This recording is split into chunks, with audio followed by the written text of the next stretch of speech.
Roots of history run deep through Stafford, Virginia. We've raised leaders, featured artists, and honored those heroes among us. We've learned from the battles fought, and we look to the future with hope.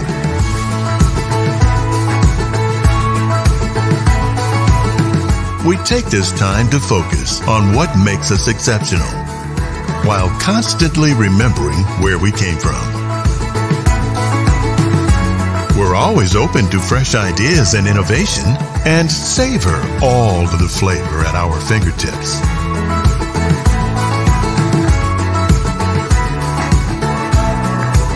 We find inspiration in our craftsmanship, and there's always a hidden gem around every corner. Find yours. Rediscover Stafford.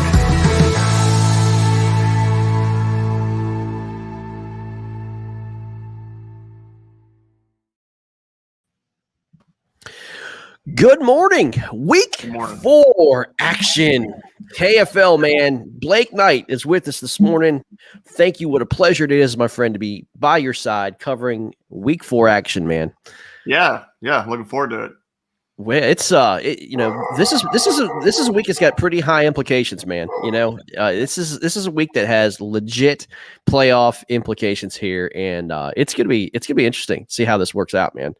We got some guys that teams are right at 2-1 or 1-2, and if you're at 1-2, man, and you're going head to head with some team that's above you, it's critical that you take this victory today. You know what I mean?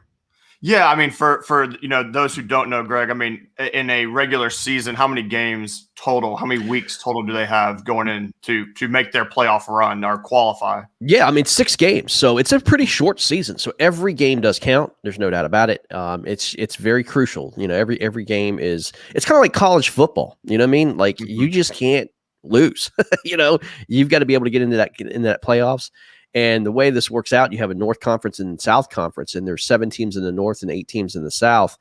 And, man, there's only 3 teams that's going to get in, the playoffs here, for the KFL. And so a lot of head-to-head battles today are huge playoff implications. So here's what we're going to do, man. Let's go ahead and shall we get to the scoreboard already? What's happening this morning? There's we got to. I mean, let's jump right into it. Yeah, man. Look at here. We have 4 games going on right now this morning.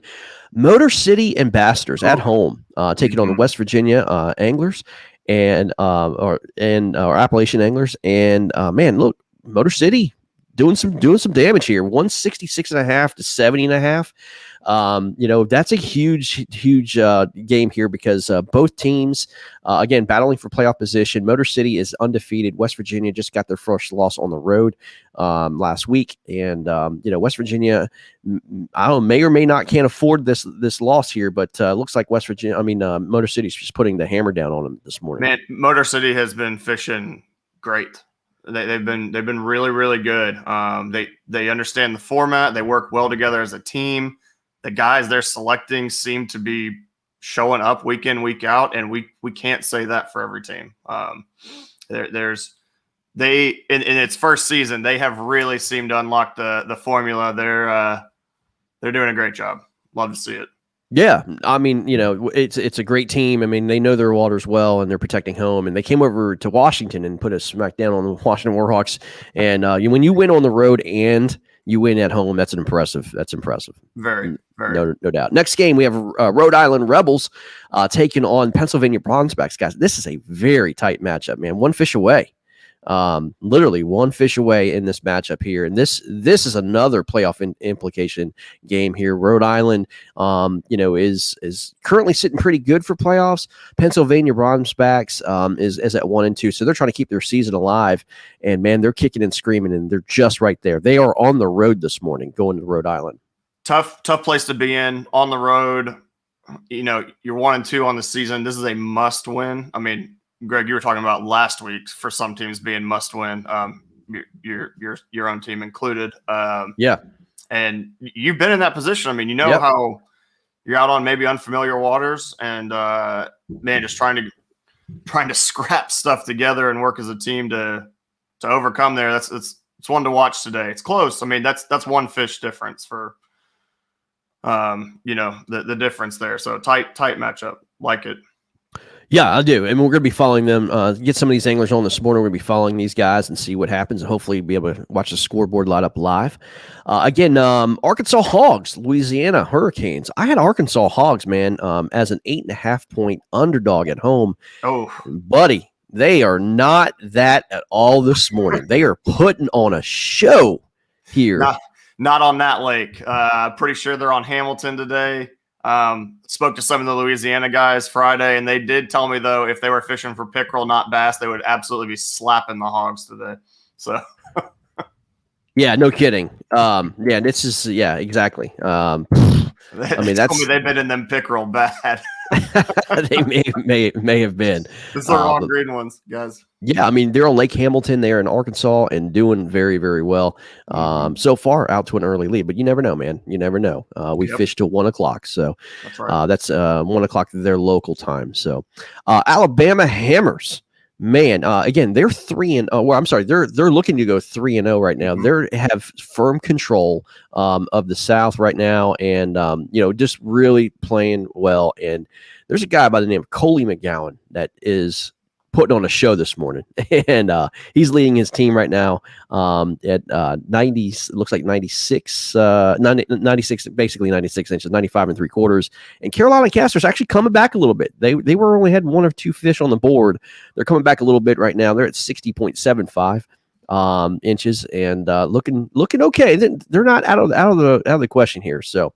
Well, guys, let's go ahead and get some anglers on with us this morning. We've got Nick Audi and Ryan Matalevich from Pennsylvania. What's going on, boys? One fish out of it right now, guys. Yeah, just looking around the lake here, moving around a lot, trying to find the right stuff. But it's real. The fish are real finicky here. There's a lot of grass, and it's tough finding. We're in the nursery. Oh, in the nursery. I got you. In putting little dink babies to bed. Yeah. We're catching noser fish. Oh, come on. I know, man. I know how that feels, gentlemen. I sure do, man. Well, welcome to the KFL Week 4. We also have Chris Schaefer from West Virginia fishing up in the Michigan area. And we're going to get another angle on. Stephen Bell is with us from Carolina Casters. Good to see everybody. Thank you guys for jumping on board. And we have another surprise coming up. Here we go. We have Mr. The Godfather, John DeCenzo from Rhode Island, putting on a show this morning. John, good morning. Hey, how you doing, fellas? Good morning. We're doing good, man. We're doing good. John, I mean, you're facing Pennsylvania right there. You're basically 1 fish up this morning in a tight matchup, man. Let's talk about it. Yeah, we got like 2 sides of the lake, and I'm on the big side with the 4 Pennsylvania guys. The rest of my team's on the other side. I can't hear from them yet, but I'm pretty sure we'll be hearing from them pretty soon. Yeah, for sure. Well, I mean, it says Nick and Ryan said that they're in the nursery right now, catching little dinks. But I'm sure that you just want them to stay right there, man. Yeah, well, I got on them early this morning. I knew once that sun came up, it would turn into a dink factory. So I'm just, hitting some spots I was familiar with. And that's it. Just keep plugging away now. For sure. Well, Steven, let's get to you, man, from Carolina. You're down at Neely Henry, my friend. How things going down there for you guys? They're biting. They all seem to be about 15, 14. It's a practice Wednesday. It's doing break it up a little bit there. We heard a little bit of what's going on. Practice there on Wednesday, but yeah, some 13s and 14s. Sounds like he's on some fish. They're just a little bit smaller. May have to put that spinning rod up, Stephen. May have to go to big boy stick. Ain't no way. Steven likes the old fairy ones. I understand, man. In hot conditions like this, it's kind of hard to do, man. Sometimes you got to finesse them. I don't finesse in no open face. I power fish. No, yeah, that's that. For those of y'all don't know, Steven does not like them bait casters. So I was giving them a little grief. money on fishing lines, they work great. There you go. If you're looking for a spinning rod, Stephen Bell's your guy. I hear you. We're going to go back over to Chris Schaefer from West Virginia. Chris, good morning, buddy. Hey, what's up, Greg? Love your camera angle, man. That looks beautiful out there, buddy. You guys are down a little bit, man. How was your morning so far? Man, it's super slow. The bites we've had have been good, but just not getting a lot of them. But just gonna keep casting. Right, for sure. Well, I mean, you guys were originally supposed to be at St. Clair, and I understand that there's a pretty heavy east wind. Did that come to fruition this morning? The wind is starting to pick up where we're at now, and it's making it a little bit harder to control your boat. Haven't really seen it have any type of impact on the fishing yet. Right. It hasn't been too bad. It's starting to blow a little bit now, though. Right. What was your reaction? What was your team's reaction when they called off St. Clair? We were disappointed, but we understood. Safety's always paramount, and but we were really wanting to fish that lake. It's something no one on the team had an opportunity to do, and everybody wants to fish Lake St. Clair, but it just didn't work out this time. Yeah, for sure. Yeah, it's an unfortunate thing, man. But again, like you said, safety first, man. And rather have you guys fish there than not fish anywhere. You know what I mean? Yeah, that's right. Those who don't know, St. Clair, when you get an east wind coming out of there, I think 7 miles an hour is pretty much the max that you can do on that lake. And man, if you just, I think it's going to blow between 12 and 15 miles an hour. You can't do that on St. Clair. I'm sorry. It's just way too dangerous, man. Yep. For sure. Well, we're going to get a new angler on with this. This is Corey Hopper. I believe he's from Arkansas Hogs. Corey, how you doing today? I'm doing all right. Talk about it, man. You guys are in the lead early here. How you guys feel? They're not cooperating in practice, but had a few 15. Okay. Gotcha. Around all top water. Okay. Very good. Well, I mean, what was your team's, what game plan going into today, man? Was there any kind of set game plan with you guys of technique or anything like that, or are you just trying to just fish your strengths? Yeah, most balls like grass here early in the morning, in it, going out to their deep spots and whatnot. Get them back to work.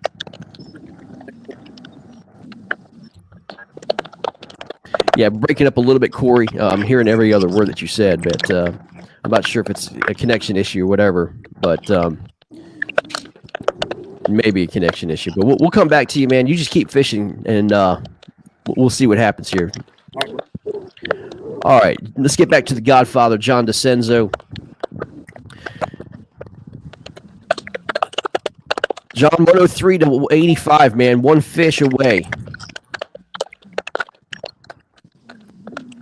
And that is a clean leaderboard. Oh, having audio issues with John as well. I think maybe some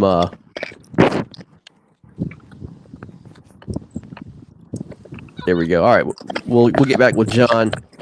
Mr. Brad Kidden from Louisiana. Good morning, sir. Good morning. How you doing, man? Pretty good. Good deal. Talk about this morning, man. We got one fish on the board for you. Arkansas out to an early lead, man. Looks like overall the lake's fishing pretty slow. Yeah, we've caught fish. They're just, under the limit. We've caught a bunch of 12s and 13s. So we just got to find the right ones and keep grinding. Right. Brad, how did practice go yesterday? I mean, I talked to Mooney Thursday, and he told me it was tough. That y'all are finding y'all are having a hell of a time catching some pike, but like pickerel, I guess. Yeah. And that the bass were just a little uncooperative. Did you guys figure anything out on Friday? Yeah, yesterday we figured a good game plan out. We actually all lost in the same round. We're kind of trying to pick them apart. But the first day of practice it was pretty rough. So we went up the river and it was really cold. It was low 50s, or excuse me, mid to upper 50s, low 60s. And then once you get in the pockets, it warmed up to 78, 80 degrees. That's where we finally found the bass. But we've had a lot better luck here yesterday down south side of the lake. So, That's good, man. Good adjustment. yeah. You're the first guy is it a power fishing deal, or are you just trying to? Is it a finesse day all around, man? No, it's definitely finesse. Really? Yeah. That's no fun, man. It sucks. I was like, you're the first guy I've seen with the bait caster on deck, so good job on that. Love to see it. For sure. Yeah, we got to beware of the pleasure boaters. We're about to start coming out on the ramp right now. Well, that's good, man. I mean, I hope y'all figured out. Are y'all still grouped up together again today? I know you said yesterday you guys all four launched to the same spot. Are y'all doing a little divide and conquer today, or are y'all just pick an area and we're getting the fish in that spot? Yeah, we all launched at the same spot today. Me and Rodney are together. We're a couple hundred yards apart. And then Mooney and Brad Pace, they headed up the river, up the lake front. So I just talked to him. They were chasing. Yep. Brad, 1 second. We got a fish on. Corey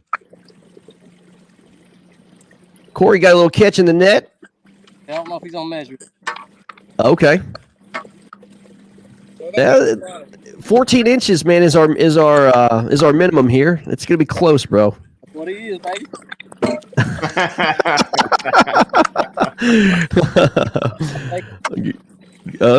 You want to give up a little bit what you're throwing, or you want to keep that a little secret?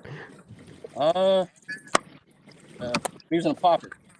Oh, okay, a little top water action. There you go. Yeah. Ain't want anything else up. Very nice. Gotcha. I'm unfamiliar with Hamilton. I've never fished there myself. Are y'all fishing mostly for spotted bass, or are there largemouth, smallmouth? Y'all got all three? Yeah. Mostly for largemouth, but spots kind of in the mix of it a little bit. This is a spot you can see. Mm-hmm. But I think my other two, my 15s, were both largemouth. Okay. I love it, man. I love kayaking. I got a guy talking to me. Yeah, man, I love it. You don't got to put gas in it to go anywhere. So. Yes, sir. Very generous of Corey to wait till his opponent came on camera and was giving us a breakdown to put a fish in the boat. Nothing like setting a little mental warfare on him. Okay, if I see it, I'll bring it back to you. Okay. Yes, sir. For sure. Well, Corey, we're going to let you measure that fish, man. We'll get back with you, bud. Good job. All right, man. That's going to extend the lead. Let's go ahead and get some more anglers on here. We've got Mark McComber from Pennsylvania, and he is fishing. He's fishing with his Pennsylvania teammates, man. Mark, good morning. How you doing, buddy? Morning, Greg. I just landed one here. That one was 14 and a half, and that seems to be the norm here. We're catching a lot of small ones. Yeah, that's what your teammates say. Nick and Ryan are in the so-called nursery, or we call that Nosarville. Yep, very, very familiar. Got the old wacky rig Cinco going. I do, yes. So how'd your morning start, man? I mean, were you guys more power fishing then and trying to get more top water, or now it's just, sun's up, man, you just got to go a little bit deeper, a little bit more finessey? Right. Yeah.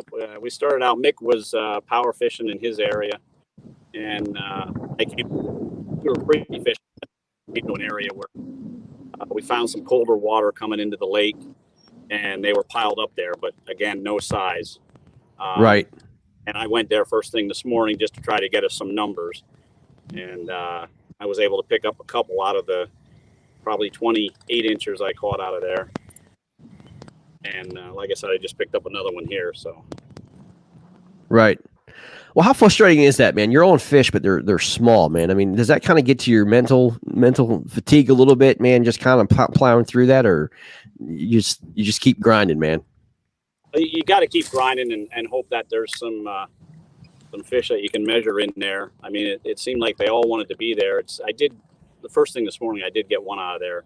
I think that one was 15, and I just headed back a little bit ago, and I lost a good one in there. So I'm gonna let that reload again, and I'll get back over in that corner and see what we can do again. Right on. Well, let's get your teammate. We're gonna get your teammate here, Mick Wood. Let's see if we can get him on and talk to Mick. Mick, how you doing, buddy? Good. How are you, brother? Man, we're doing good. Do me a favor, put your camera up just a tad so we can see your beautiful face. No, that's not a good idea. There we go. All right, there we go. Good stuff, man. Well, I mean, we're just talking to Mark, man. It's been and your teammates, man. It's been a dink fest this morning, man. But you guys are like 1 or 2 fish out, man. Not a big deal right now. You're still right there. It's not really a big deal. It is a little frustrating when, first thing this morning you're power fishing and you're 5-6 fish in within 10 minutes and none of them are big enough. Right. It's a little frustrating, but you keep grinding. You just got to keep going. Well, I mean, we do have a 14-inch minimum here, man. And this is a little bit different league than most kayak fishing leagues, but man, we want quality, man, not quantity. Not quantity. Yeah, if we would have had a 12-inch limit, I would have put up 200 inches by now. Yeah, man, for sure. I mean, it's just part of it, man. It's just, but that's what kind of separates the men from the boys, figuring out that puzzle to get those bigger ones to bite, man. That's exactly right, and that is it's what it is. Figuring out the puzzle. Yeah, it's what makes it kind of fun, but yet frustrating. Yeah, but you keep going. You never know. That next cast could be that lunker. Could be that. Oh yeah, yeah, no doubt, man, no doubt. Well, I mean, what do you think about the season so far? We're halfway through the KFL, brother. We've experienced, a couple games now, traveling on the road. You got some home games. Talk about the KFL, man. What's your overall experience? My overall experience, I think it's an awesome thing. There's probably a few things I would like to see changed. I'm sure a lot of people would. Sure. And I'm not going to get into that, really. I mean, but overall, it's an awesome concept. It brings you together as a team. Right. You got friends, but when you're on a team together, it's a totally different atmosphere. Yeah, for sure. It's a great way to energize each other. Just to give each other a bunch of positive reinforcement and help each other out. Yeah, no doubt, man. No doubt. The traveling together is fun too. Right. You get to fish with these guys, you get to fish with your buddies, but just traveling together and going through all that stuff together, it definitely brings you closer. It will. No doubt, man. No doubt. Starting talking strategy and all that good stuff. Well, Mick, we'll catch you and catch him up, man. We'll get you on. All right, brother. Have a great day. Yeah, man. All right, let's go over to Motor City Ambassadors, Mr. Jeff Fader. Good morning, sir. Hey, good morning, guys. How you doing? Man, we're doing good. Looks like you guys are in firm control of the matchup, man. Talk about what's going on. We've got on something a little special right now. Lake's fishing a little tough, but like I say, I think we just unlocked a little something. We had a little bit of weather this morning, passed through. It's turned into a beautiful day. The wind is good. Yeah, trying to put it together. Talk about, man, like we talked about with Chris, you guys were supposed to be on St. Clair this morning. Weather came in, the wind came in, and it's a little frustrating that you guys couldn't fish that, man. But for those who are unfamiliar with St. Clair, man, talk about how dangerous that lake can be. Oh, absolutely. The kicker is any direction out of the east, or any wind out of the east it starts getting a little dicey. And then, of course, just it's got so long to carry across that water, creating big, rollers and whatnot. And then, of course, there was gusts. And when we checked it and made the call, the wind gusts at that point were over almost 20 mile an hour. So also that's going to kick up even bigger rogue waves and everything else across the lake that's going to affect you. on that western shoreline here on Detroit side. And then everything's seawall and break wall, so it just bounces back out to you, and it gets pretty nasty and wash machine like. So yeah, that's no fun. And then I think too, when we were looking at it, there was supposed to be a scheduled thunderstorm, which that obviously since passed as well. But also that was a consideration. If you're several miles out on a water, there's really no cover if lightning and whatnot was to roll in. So that was another concerning factor, where inland lake, you got some shorelines you can tuck to and take cover from. So. Right. Exactly. Well, I mean, now, you go from smallmouth, it looks like, to a largemouth fishery here. Is this both largemouth and smallmouth, or just largemouth? There is smallmouth in here. I actually stuck a 20-inch in practice, and I was like, what? Because we got the pre-fish yesterday, and I was like, what in the world? I had no idea they were that big in here. Wow. On the most unexpected area. And obviously, I don't know. I'd love to be able to to duplicate that again, but not really confident that I will. Right. Well, it looks like you guys had a pretty good morning to start with. And it looks like it was pretty even across the board with you guys, in terms of overall angler participation, so to speak, Oh, absolutely. Yeah, everybody's kicking in. Now, are you guys all fishing the same area, or are you guys kind of spread out around the lake? We were spread out all over the very beginning of the match. We had a few different areas that we all went to, and we're a little close right now, just because we've unlocked something special and we're trying to take advantage of it. And then I will probably be making a move, going back to my stuff from this morning. I spent about 2.5 hours on it this morning, and it just wasn't working out. I missed 2 bass at the boat and caught 3 pike, and I'm just like, my vibe was off. So I was like, I got to make a move. I got to change it up. I'm gonna go do some finesse or something. I got to just change it up. Yeah, for sure. Get my mind set again and go back at it. So I want to move back out there again later on and just see. Gotcha. Where I got some good ones in practice. So. Gotcha, man. So this is kind of a fishery where these fish just reload, or they're just constantly traveling across the lake? It is tons and tons of weeds. Like, it's hard to find definitive lines and things like that. It's very similar all around the lake, and it's just they just roaming. So you gotta stumble into them. You gotta find out why they're there.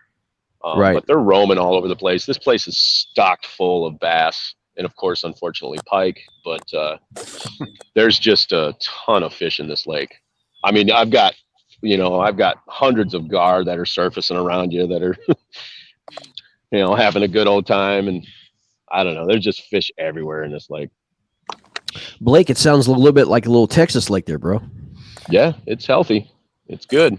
I wish it had Texas bass in it. I was gonna say minus the pike and then a little bit bigger bass.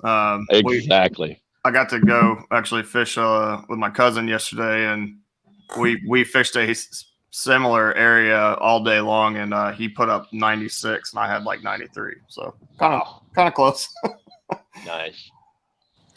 Like, let's go ahead and give a rundown here of the scoreboard, bud. Man, Greg, you hear me? Sorry, I've been judging some fish. These anglers are submitting a ton of fish, so I've been pretty hammed up with that. Yeah, Chris, go ahead. I hear you, buddy. Let me go, one, bud. Let me see it, bud. Let me hold on. Sorry about that, man. Your lens is a little foggy, bud. Let me see here. Sorry, dude. We get you on.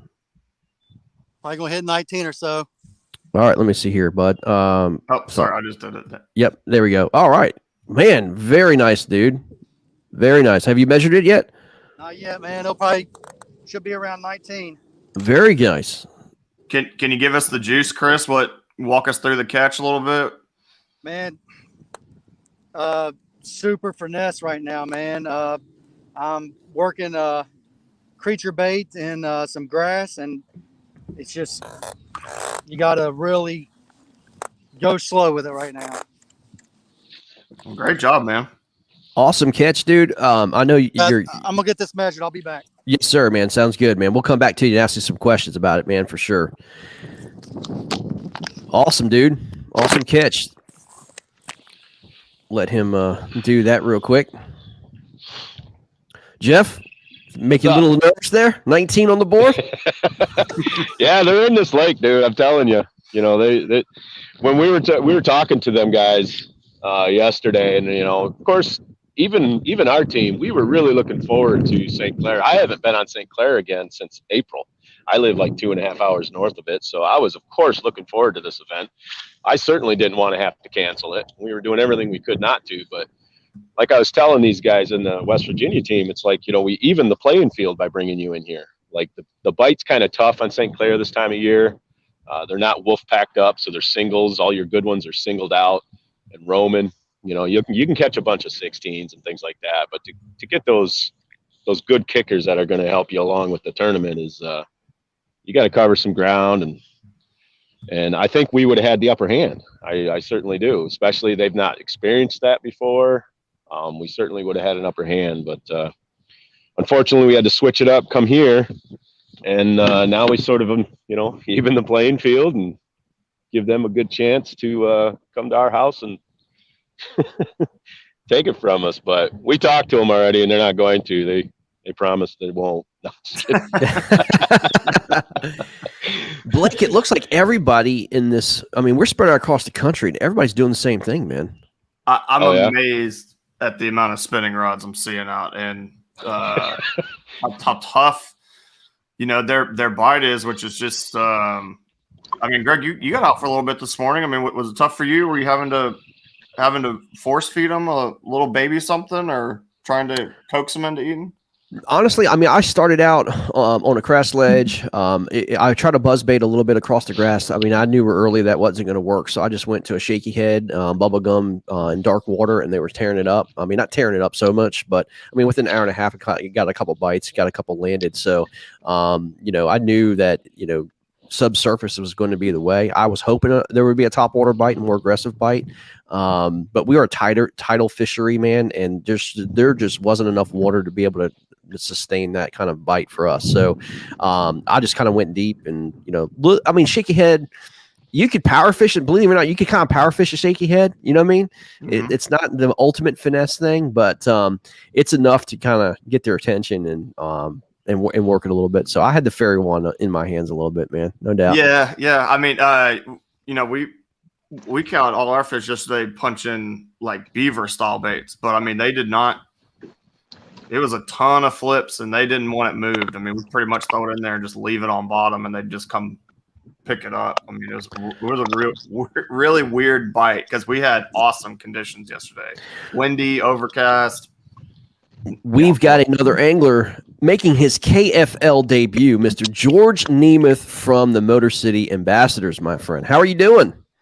I'm well. How are you? That's a very unique camera angle, man. Did Matt Linseman teach you that? Yeah. There's the pocket cam. I don't blend in with the team because they all have exquisite facial hair. That's so true, man. That is so true. George, you're having a great day, dude. You're having a great morning. It looks like you've put up some fish, dude. Yeah, 34 and 3/4. I believe you were the first one on the board this morning, if I'm not mistaken. Overall, 6:04. About 6:04 this morning. Yeah, absolutely. That's got to feel good, man. It did. That was just like rolling into a different area, and didn't really do much yesterday. I caught a smallmouth, like a 17-inch smallmouth yesterday in practice, and a whole bunch of pike. And, right. I kicked around the idea of a pike side pot, but nobody else wanted to take the time to measure it. I love it. And I love it, man. Yeah. It was going to just pick a number, hey, whoever's the closest, the furthest and the closest to 24 or something like that. And nobody wanted in. Nah, I can hear you, man. Well, George, talk about yourself, man. Those who are unfamiliar with who you are a pilot, I understand. That's the day job. Yep. That just speaks to how good of a fisherman I am. Yeah. Well, as I say, talk about yourself, man. Where you from and what got you in the fish and all that good stuff, man. Let people see who you are. I was born in Ohio, raised in Ohio, fishing for food and so forth. Did some, a lot of sport fishing and going outshore or offshore in the beach and stuff like that with my dad as a kid growing up, like down in the Atlantic. But just an Ohio boy who fished in like farm ponds and rivers and stuff like that. We got a place called the Big Darby Creek outside Columbus, Ohio, and it's a national scenic river and a really good smallmouth fishery. So that's kind of my style of, or that's what I did growing up, and that's what I like to do a lot of. And then living in Cincinnati for 5 years or so, we got to learn how to fish some of those lakes and a little bit more inland reservoirs and stuff. And then like 2019, 2020, fished all over the country with KBF, Hobie, and BASS as well. And it's been a fun ride. And it's been a lot of fun, a lot of really good friendships and connections, and that kind of made this team come together pretty easily with some of the people that were involved with it. And I would say that this team gels really well, and it's been fun. But right now I'm living in Indiana. I'm a tournament director with the Gribby series for this year, and Lake Nyona, which is the northernmost lake we have that's still in Indiana, for the Grassroots Bass Yakin series. And that's been a lot of fun and really rewarding. And just kind of like a little bit like, I don't know, for me, it was a little bit of a step back this year from all the miles. I'm not driving 30,000, 35,000 miles a year to go fish. Just kind of backed off, and my enjoyment level went up tremendously. That's so true. I can't speak to that. The tournament fishing is such a grind, man. And being on the road like that constantly, man, there's what I call angler burnout. You know what I mean? Like, people would fish, 25, 30 tournaments up to this point. And, man, it's just like putting on all those miles. It's just kind of good just to stay home for a little bit and just, kind of hit the reset button. Yeah.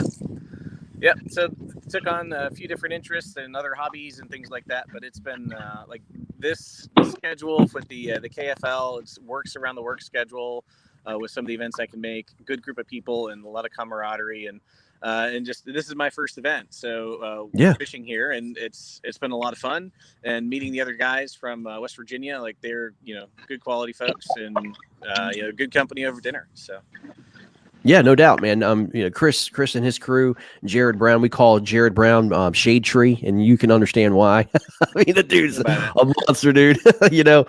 Just great people, man. They treated us with such great hospitality when we went to West Virginia. Even though we lost, we still like these guys, man.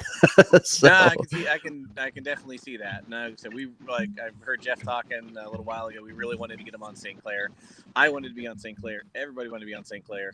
And like I said, just the timing for when that decision had to get made with the information we had, we made it and moved on. And like I said, I know they're finding big ones. Like, we're finding some fish, but they're finding some big ones. So they're not out of this by any stretch of the imagination. No, not at all, man. I mean, it could take one or two fish to kind of get back in the swing of things, and I mean, we'll see what happens, man.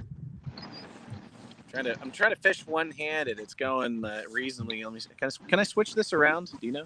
Yeah, well, you do. I don't know if you can switch the. You might be able to. I'm not sure. I don't know. I've been doing kind of this, like reeling the line like so. Oh yeah. That's pretty stout. Like Robert Brown, man. When he's jig fishing, man, he's got it down pat. The one-handed reel. It's pretty impressive. Now that's easier to do with a casting rod. It is. And I don't mind sure. that very much, but like I said, right now it's just like, all right, let's get this done. And we've got kind of a nice little spot here that it's in an area that just kind of made sense. And I'd never fished here. Well, actually, I fished here one time, like 5 years ago, for like a day of fishing in my first, paddle kayak, and just came out, threw a wacky worm, and caught 3 fish for the whole day. So really can't say I knew anything or learned anything about the lake. So this is essentially my first time out, and it's an interesting lake. Just lots of grass. You can be in 15 feet, and the grass comes up 14 and a half feet.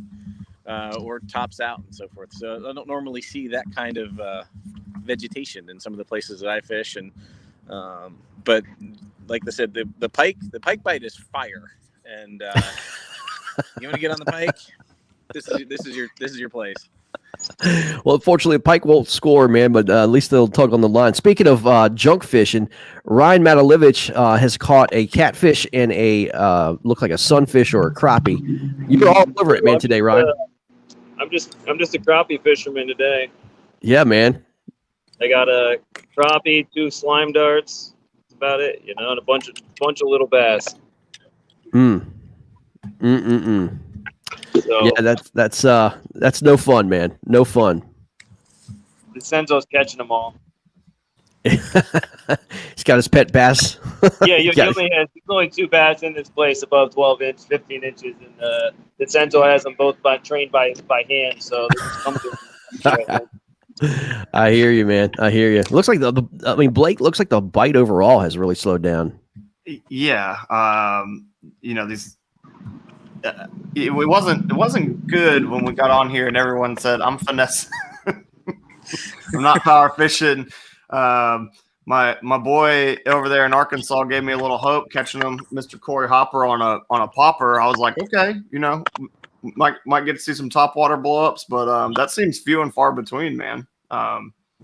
We did have a 19 caught, so I don't want to say it was it's tough, but it does sound like these boys got to be in the cover. From what he said, he was in that grass. I could see all the stuff he pulled up along with that 19 in the net. For sure. Let's go ahead and give this leaderboard update. We've got about 13 minutes before we actually go on air with Pride Outdoor Network. So we're going to take a little bit of a break at the top of the hour and get back on with Pride. But Motor City Ambassadors, 169.5 to 105.5. That's nice fish by West Virginia. Get in there over 100 inches. Rebels, 124.25 to Bronzebacks, 99.75. Hogs, 121. Wow, they're extending their lead pretty substantially over Louisiana Hurricanes, and Alabama Hammers 113.25 to Carolina Casters 60.75. So that's a pretty decent pretty decent spread there between that matchup. And let's see if we can get back with. Let me see here if I can find them. Let's see here. There he is. Let me see if I can get Chris Schaefer. Talk about that catch, buddy. Hey, man, can you hear me? Sure can, man. Yes, sir. Yeah, I don't know what's going on with my front-facing camera. I think the rain this morning somehow fogged it up, and it sure did, bud. It sure did. But it's okay. We can still hear you. We can see what's going on a little bit. Okay. Yeah, man, just got it submitted. It was 18.25, a little bit smaller than I thought it was, but still a pretty good fish. Man, Chris, I have to be honest with you. I'm thoroughly impressed with your team, man. You had a pretty tough loss. Hold on one second here. Let's see. Hold on one second, Chris. I got a catch here. I need to try to find.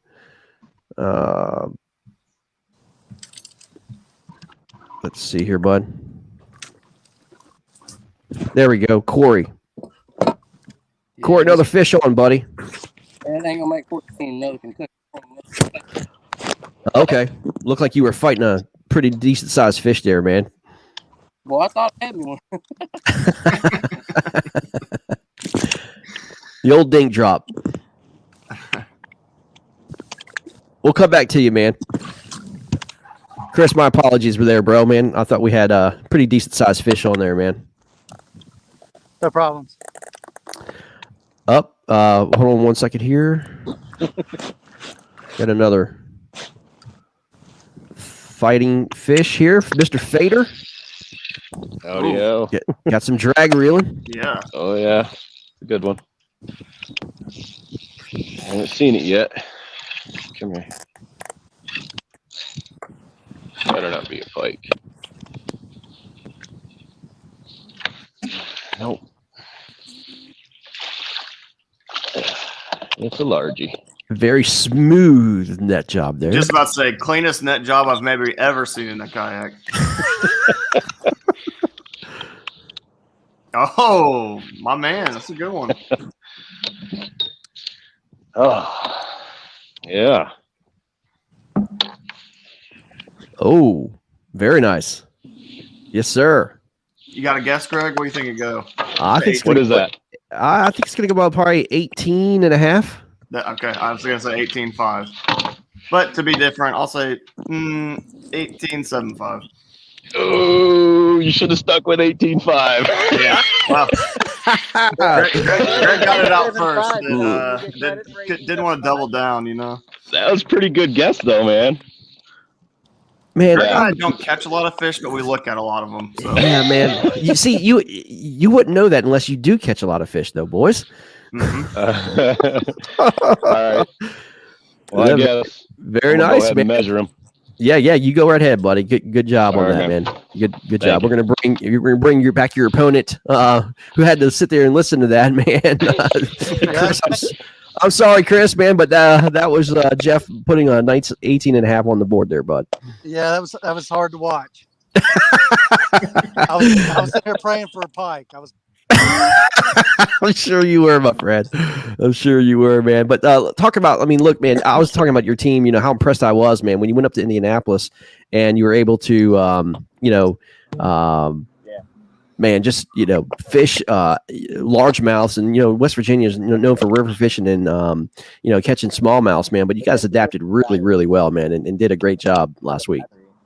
Yeah, I mean, I appreciate it. With all that said, though, we were still pretty disappointed with the outcome last week. I mean, we don't want any moral victories. We actually want to win, and as well as I do that no matter how, even though it was just a couple of inches, that's still an L in the loss. It is. Yes, sir. I sure do, man. It still stings, man, and you know how important this is for the playoff race as well. These head-to-head matchups are tiebreakers in the North, man. So, we don't have to tell you how important this matchup is going to be for you guys. Yep, absolutely. But I mean, hey, look. At the end of the day, though, this is what it's about, man. This is what all competition's about, man. Putting it down and fishing, the same waters and. Let's see what you got, Well, we got a couple hours left. I'm hoping maybe we've figured something out up here on some bigger fish. We'll see. Right. Now, Chris, I mean, you've gone on the road now 2 weeks in a row. You've had a home game or two, and then now I think you have a bye week coming up, and then you finish, I think, 1-1, right? You finish at the home, and then you finish back on the road. Yep, we got a home and away left. That's right. Yeah. So, not out of it by any means, my friend. Yep. It's just those last two games are going to be crucial. So, nice. Is the team feeling that, man? Yes, the team is feeling it. We talked on the way down here, and 15-5. we marked this as 15-5 a huge game. Yep. Go ahead. Yeah. Exactly. So yeah, we basically said this was we needed this win this weekend to really give us a little bit of a comfort zone. Now it's just going to be a grind, and who knows, may have to have some help from some other people to get in the playoffs now if we don't. Right. Well, we got a fish catch here, Chris. Real sec. It's Nick Audi from Pennsylvania. Yeah, it should measure. All right, man. Might measure. Maybe. Yeah, there you go. Like I said, we're in the it's gonna be close, man. They better have a long tail. Yeah. I'll give you a quick update here. Yeah, it's gonna go 14. I just got to get a picture of it. Gotcha. All right. Well, I'll get back on it. Yeah, man. Picture. For sure. All right. Blake, we're starting to get a little bit of action, man. Man, I know it. Just when we were counting them out, the boys came through, started throwing them up on the board. Love to see it. For sure. Love to see it. Yeah, sorry, I am just engrossed. I'm gonna have to have a talk with the boys about how we take photo submissions because guys, I'm having some issues. not so much on the KFL side, but with some of our other guys in the KBT folks. Mm-hmm. Yep, I hear you, man. I hear you. Good stuff. I apologize for that, but guys, we have 5 minutes till we get on the network, everybody. So just to let you know, we're going to take a little break at the top of the hour and get ready for the Pride Network for 2 hours. So it's going to be fun. Get these guys ready. Let everybody see what is going on, man. We really appreciate the Pride Network, man. They've done a phenomenal job with us. Yeah, man, it's on these slower days, you're gonna get these windows of opportunity, And it's good to see so far that everyone we've had on camera is not going to be leaving those windows with regrets, losing fish, not having clean net jobs, stuff like that. I mean, for people who haven't been in a kayak, none of us can agree whether or not it's best to net them or boat flip them or grab them. And, Mr. Fader made that look very easy. I assure you it is not. No, that was smooth as silk. That was smooth as silk for sure. Yeah, I boat flipped every fish yesterday, but I was also throwing 80-pound braid and a flipping stick. So, not going to try to get them doing that. Yeah, Greg, I mean, I know you're on no net club. I'm definitely no net club, man. For sure. And, I'm all about it, man, for sure. Yeah, but after watching Jeff, it did put a little doubt in your mind. Maybe you could be as smooth as Fader there. Just now, I could ski that bass up with his mouth open like nobody's business, man. You know what I'm saying? Not at all jealous. It's an art, man. It is. It's a purity. The purity, my friend. I boat flip with a particular rod in my hand. That's about it. Yeah, it's not that one. That's not your boat flipping. No. The extra heavy, 7.5, 7.6 rods. No, I'll do mediums as well. I mean, it just can't be. I don't know. I'll Texas rig them and stuff. I'll throw them in that way. So it's kind of my rule when I'm. Oh, Fader. When I'm fun fishing, I'm another good one. Stay down.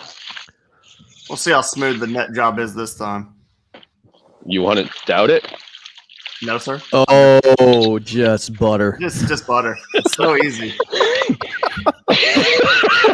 That's what I'd say. You want to doubt it? Jeff, talk to us a little bit about the net choice you use there. When looking for a net, anything important?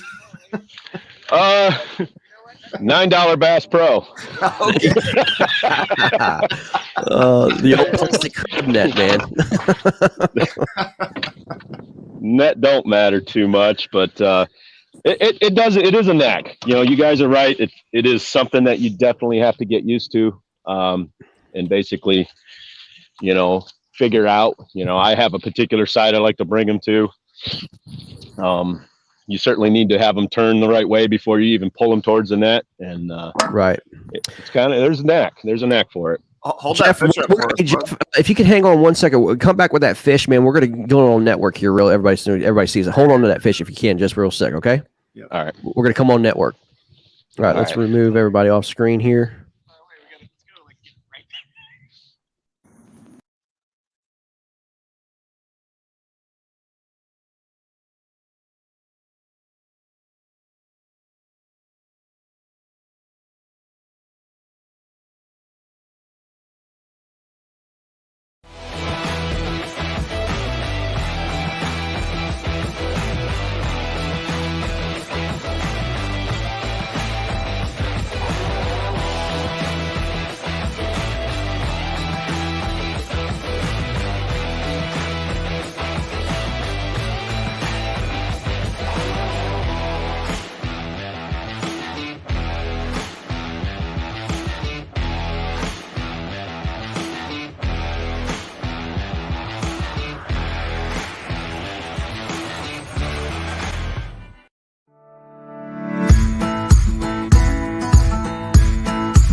The roots of history run deep through Stafford, Virginia. We've raised leaders, featured artists, and honored those heroes among us. We've learned from the battles fought, and we look to the future with hope.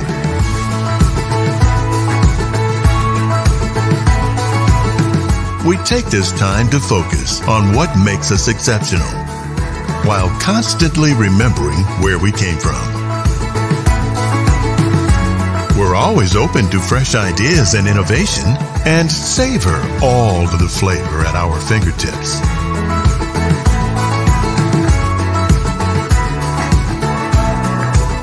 We find inspiration in our craftsmanship, and there's always a hidden gem around every corner. Find yours.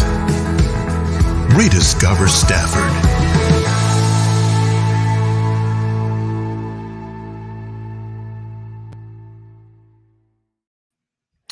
Welcome, Pride Network folks. Welcome to KFL Week 4. We're excited to have you. Mr. Blake Knight is with us, my friend. It is Week 4 action. We've covered some this morning, guys, and it has been pretty interesting. Pretty interesting morning. A lot of playoff implications goes around what's been deemed as kind of the playoff run, the playoff push.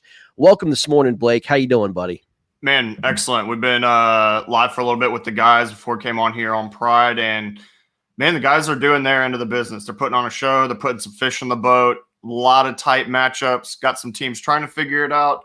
Got some do or die time for some of these teams, man. Yeah, for sure. Speaking of fish in the boat, we're going to get right to it. How about that, man? Let's get it. We got Jeff Fader from Motor City Ambassadors, man. Show us what you got. There we go. We're opening up the show with a Jake. What's going on, man? How we doing? What is this, my friend? Another fish on the board for Motor City Ambassadors, doing pretty well. Oh yeah. Like I say, I just caught this one here, 17 and a half.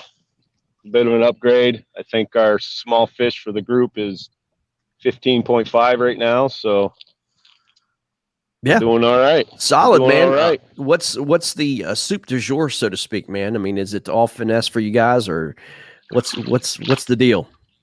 Practice wasn't. Had to change it up a little bit on the fly this morning. I will be going back out to where I was at for practice. I did start there this morning for about 2.5 hours, and lost a couple at the boat, caught a few pike. The vibe was wrong. My head was wrong. So made a move, changed everything up. It's worked out for me. And then I'm probably going to make a move, go back and see if I can't get a few good ones that I got in practice over there. So Jeff, do you think, having your teammates just being consistent with putting fish in the boat kind of allows you to do that? Maybe when you're having a kind of an off day or a little something, that it gives you the freedom to just say, guys, I need I need a couple hours maybe to go out here and try something different. I'm just off my game right now. 100%. We talk about that a lot. Sometimes, certain teammates too might say, man, I just wish I would have put more on the board. All my fish got replaced. Well, we're all anglers and we all have done these tournaments, and you know how stressful it is when you don't have a limit by, say, 11 o'clock, 12 o'clock. Here it is after the noon hour and you still aren't fulfilled your limit. But as a team, when you've got a guy that's able to put up, who cares if he put up 16-inch fish, 15-inch fish, or even 14s, he filled the board. And that just gives you a sense of relief to where you can then go back and focus what you're doing, not change anything up.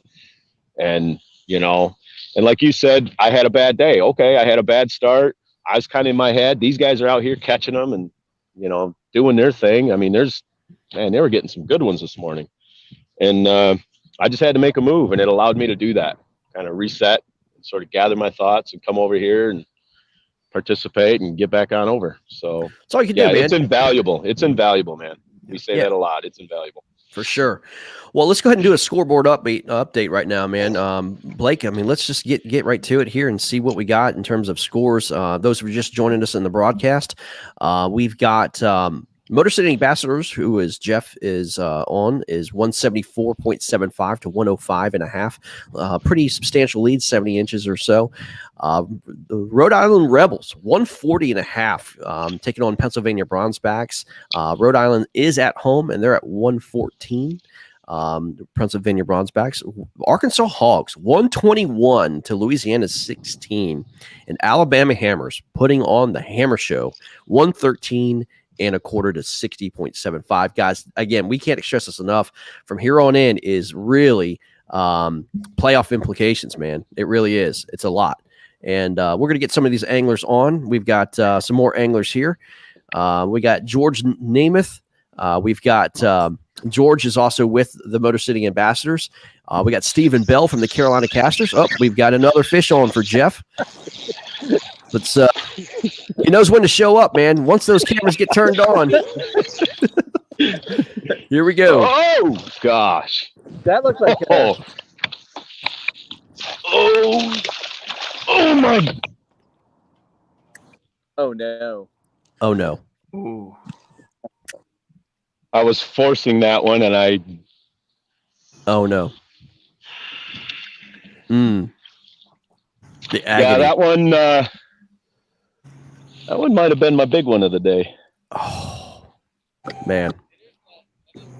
Oh, that one was all of 20. Wow. Oh my God. I got, see, here we are. We're talking that net thing. I just got excited. Like he surfaced. I almost lost him the first time. He came right to the top and it made me nervous. He came surfacing again. So I had to get that net under him and nope, he wasn't having it. He wasn't having it. All right. There's more in here, right? Chalk one up for the no net guys. Hey, I'm telling you right now, I've lost too many without nets as well. So that's just, you know what? I mean, look, man, we saw you catch a fish coming right on air, and this is the reality of fishing, y'all. You win some, you lose some, man. It's just the way it works. This is just, oh my gosh. I mean, yeah, Sam Jones goes, I felt that one with you, Fade. Yeah. Oh man. Yeah, I'll be all right. I'll be all right. Yeah, I mean, we joke about the net, no net thing. I really don't think there's a right answer. I've lost plenty of fish trying to net them. I've lost tons of them trying to boat flip them, baby them, grab them. I do think the important thing, whatever you do, is to be decisive. I don't even mind Jeff trying to take a stab at that fish. Maybe some people are like, oh, play it. But we just watched him do the exact same thing, buttery smooth, and get 2 key upgrades for his team. So it's so hard to know. I mean, Greg and I talk about it all the time. It's hilarious. We go fun fishing. We're just boat flipping 19s and 20s. You get in the tournament and you can't net a 12-incher because you're so scared about getting them in the boat. True. Brian Sparks says, I just threw up a little. Jeff, I mean, people feel your pain, man. I mean, if you're not been kayak fishing, it's never happened to you, man. You're not fishing right because it happens, dude. You know what I mean? Yeah. I mean, that one was all me, to be honest with you. I had him buttoned. When he surfaced the first time, it spooked me. Well, Jeff, don't worry about it, man. Only 45,000 people saw that, man. It's no big deal. All right, man. That's good. That's good. That's how, hey, folks, that's how you not net a fish. It's all good, man. It's all good, bro. We're just messing around. We man. appreciate taking the fall, Jeff, to show people the true struggle of fishing. If you just made it look too easy all day, they wouldn't have gotten a good grasp of the struggle. So, Chris, right. Are you there to hear us, bud? I'm here to hear. Yes. Okay, your camera's off right now, man. But Chris Schaefer's from West Virginia taking on Motor City Ambassadors. Chris, you just heard him lose about a 20. How's that make you feel? It still leaves the door open for us a little bit, I guess. Right. That would have been a nail in the coffin, I'd imagine. But I would assume. Mm-hmm. But Chris, yeah. I don't know if you can you fix your camera, man, but it's a black screen right now. I'm not sure. Okay, let me see if I can do something with it. Okay, we'll come back to you, bud. But yeah, Chris, there we go. Now we can see you, bud. Okay, good. Yep. Yeah, man. So as I said, that would have been you got one on, Chris? No. In the grass. Oh, gotcha. Good deal. If it makes Jeff feel any better, I had probably a 20 break me off at the boat earlier. Oh man. It doesn't matter how many you catch, especially once you get a good eye on how big it is. It doesn't matter how many of these bass that you catch. It still excites the crap out of you and makes you I'm shaking. I'm still shaking, guys. Like, yeah, I wish I wouldn't have saw it. I could have marked it off as a pike, but unfortunately exactly. Oh man. Yeah. And, Well, you know 'em. what? And Get no 'em, matter how, Chris. here's another thing too. No matter how many fish that you catch through the day, you're always going to say, well, but I had lost that other one. You know what I mean? We're never satisfied. See, I started my day like that. Like, and I think we've all experienced the mental side of this sport too. And as I was describing earlier, like I unbuttoning on 2 of them this morning and catching pike, it's just like it really gets in your head. And here I am out here now. I just lost the best one of the day, and so far. And I don't know. It's still got me all shaky and frustrated in a sense, but I know I can get it. I know I can replace it. It's not the end of things, but here's the thing too, Jeff. I mean, this is a team sport now, man. So you've got your 100%. teammates to come back up. Now, if this was an individual tournament, I mean, Blake and I were talking, about our tournament woes that we've been having here as of late, man. Buttoning up some fish and losing big fish, and when you're in a tournament, by yourself, man, that's even more impactful. But if you got a team concept here, it's devastating, but it's not as devastating as it was if you were individually. Exactly. Yeah, it's just nice. It's nice to be able to send the group message of an update for your smallest on the board, though. That's true.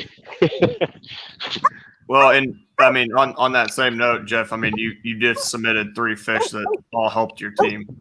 So you called 3, and then unfortunately you had that, and I know it's not much consolation, but in terms of Greg's point about it being a team thing, your teammates may have lost some fish too that could have helped, and you picked them up. Oh, they're gonna get them. Yeah, they're gonna get them. Certainly, it's early in the day yet. Well, what time is it? I don't even know. 11. So, yeah, we got a couple hours of this. So. Oh yeah, we've got 2 more hours Plenty of time. Yeah, absolutely. Jeff, it sounds like you're getting chased by dogs, dude. No, that's not on this end. That's not on you? No. I don't know. Oh, it must be Corey. Gotcha. Yeah, I had to hop off. I've been chased by boats all day, but I gotcha. Let's talk to Mr. John DeCenzo. John, hello, my friend. Rhode Island Rebels. Hey, how are you? How's it going?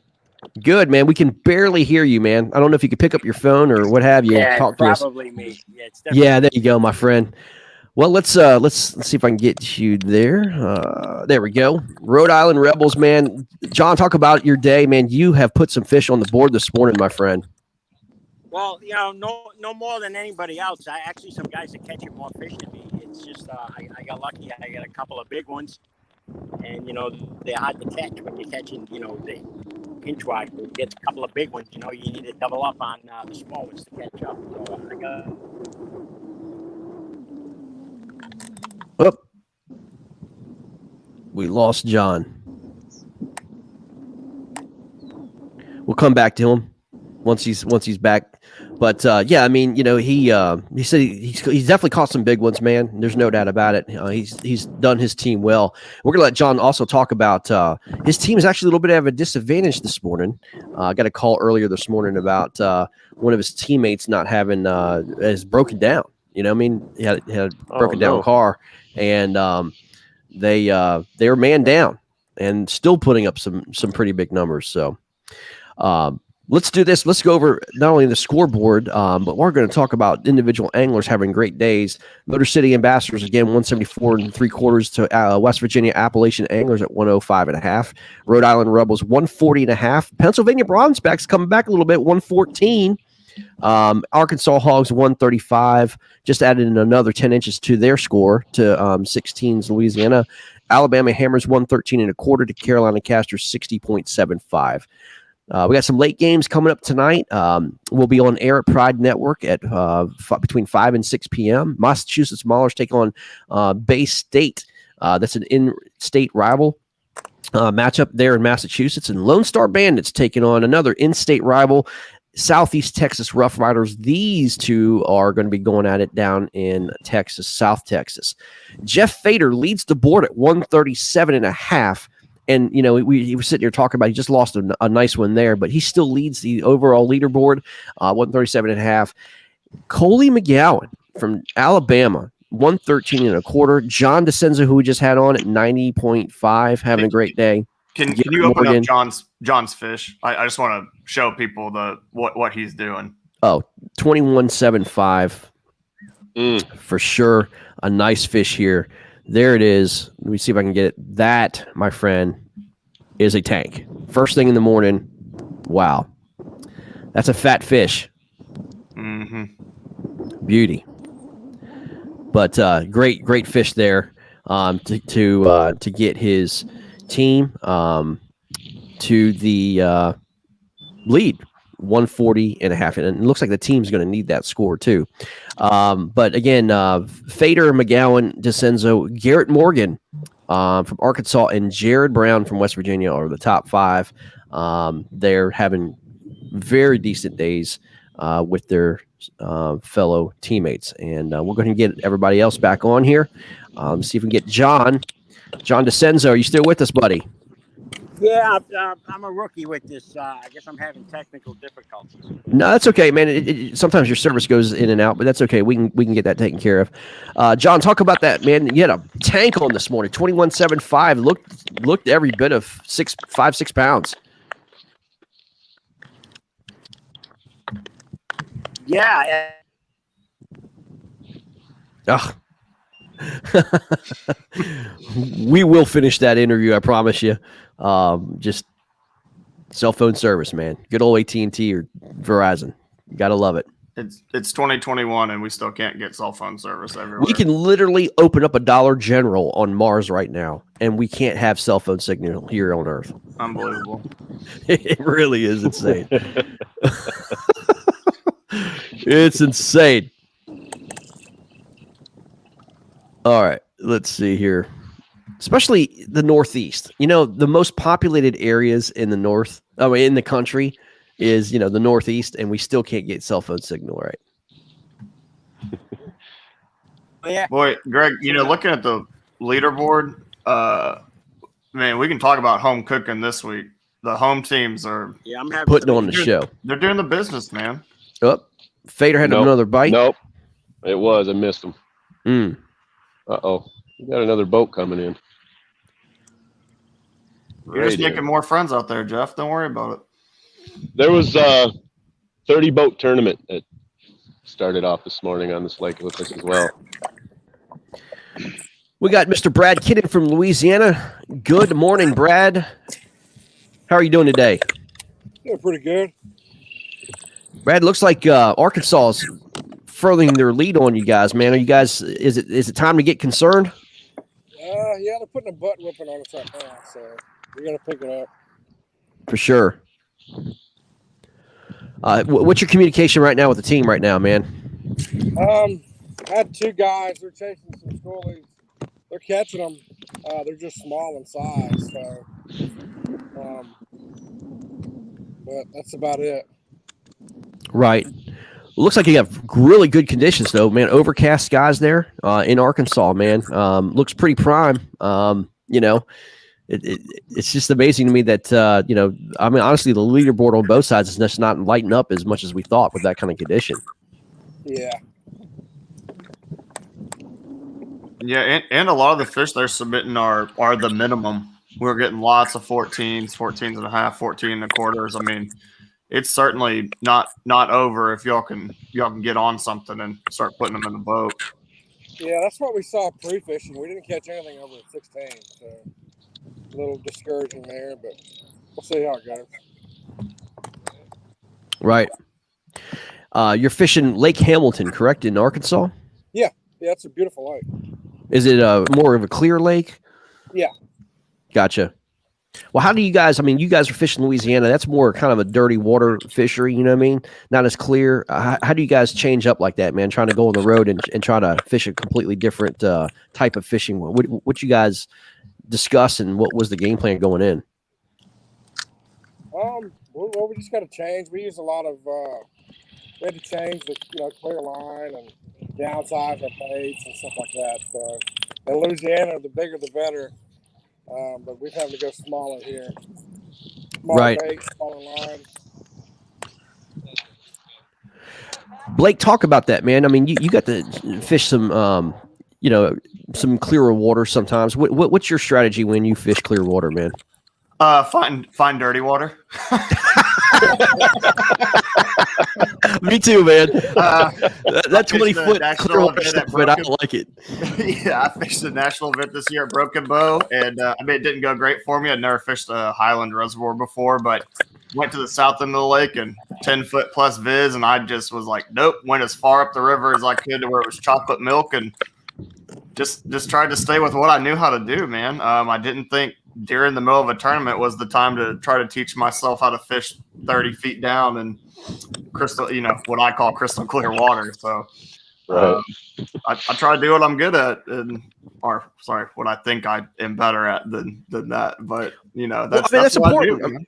That's important when you're fishing, man. I mean, you got to go with what you're comfortable, man. Find what you're comfortable at. Don't try to, force fish that you're not comfortable. I mean, Jeff, you guys get to fish some pretty daggone clear water. St. Clair, man, you could see 10, 12 feet down. You're fishing smallies, Absolutely. man. What's key, man? What's key to fishing?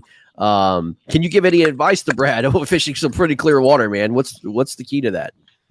Get your bait in front of them before they see you. That's all you can.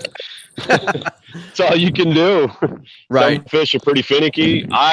Ironically, being from Michigan, we have a lot of clear water lakes, obviously, up here, and our St. Clair and our Great Lakes. But I prefer dirty water as well. Stained, I should say. No chocolate milk, but I like stained water. I tend to feel more comfortable on that myself as well. So, right. Clear waters can be tough. For sure. Yeah. The ideal is I guess the way it was described to me, especially on like the Louisiana lakes, is tea color. If you ever looked at a glass of tea, Yes. it's transparent, but it's very stained, tannic, I guess. And that's Exactly. the ideal stuff for me.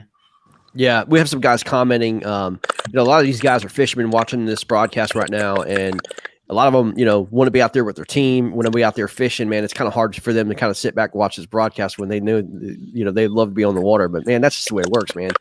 We've got 4 players from each team plays, and it's there's usually 6 to 8 players on each team. And the tough thing for the coach is to try to find who is you're going to be your starting 4.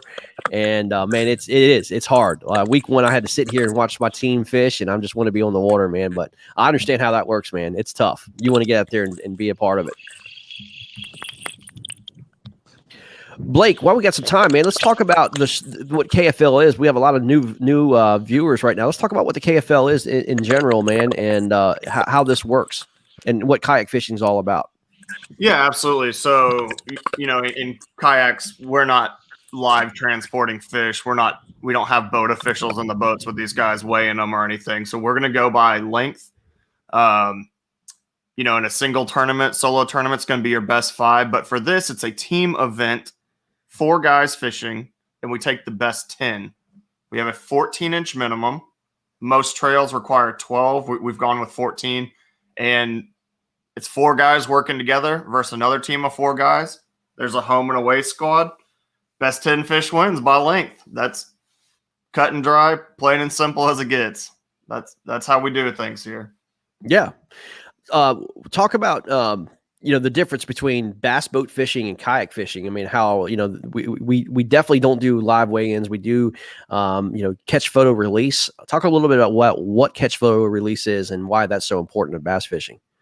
Well, first of all, if you're getting into kayak fishing, it's the hardest, simplest thing you've ever done. We have to take measures to make sure that these fish are good. The fish are placed on a measuring device that must be approved. They have to have an identifier that's given day of. The pictures have to be taken a certain way, left side up, mouth closed.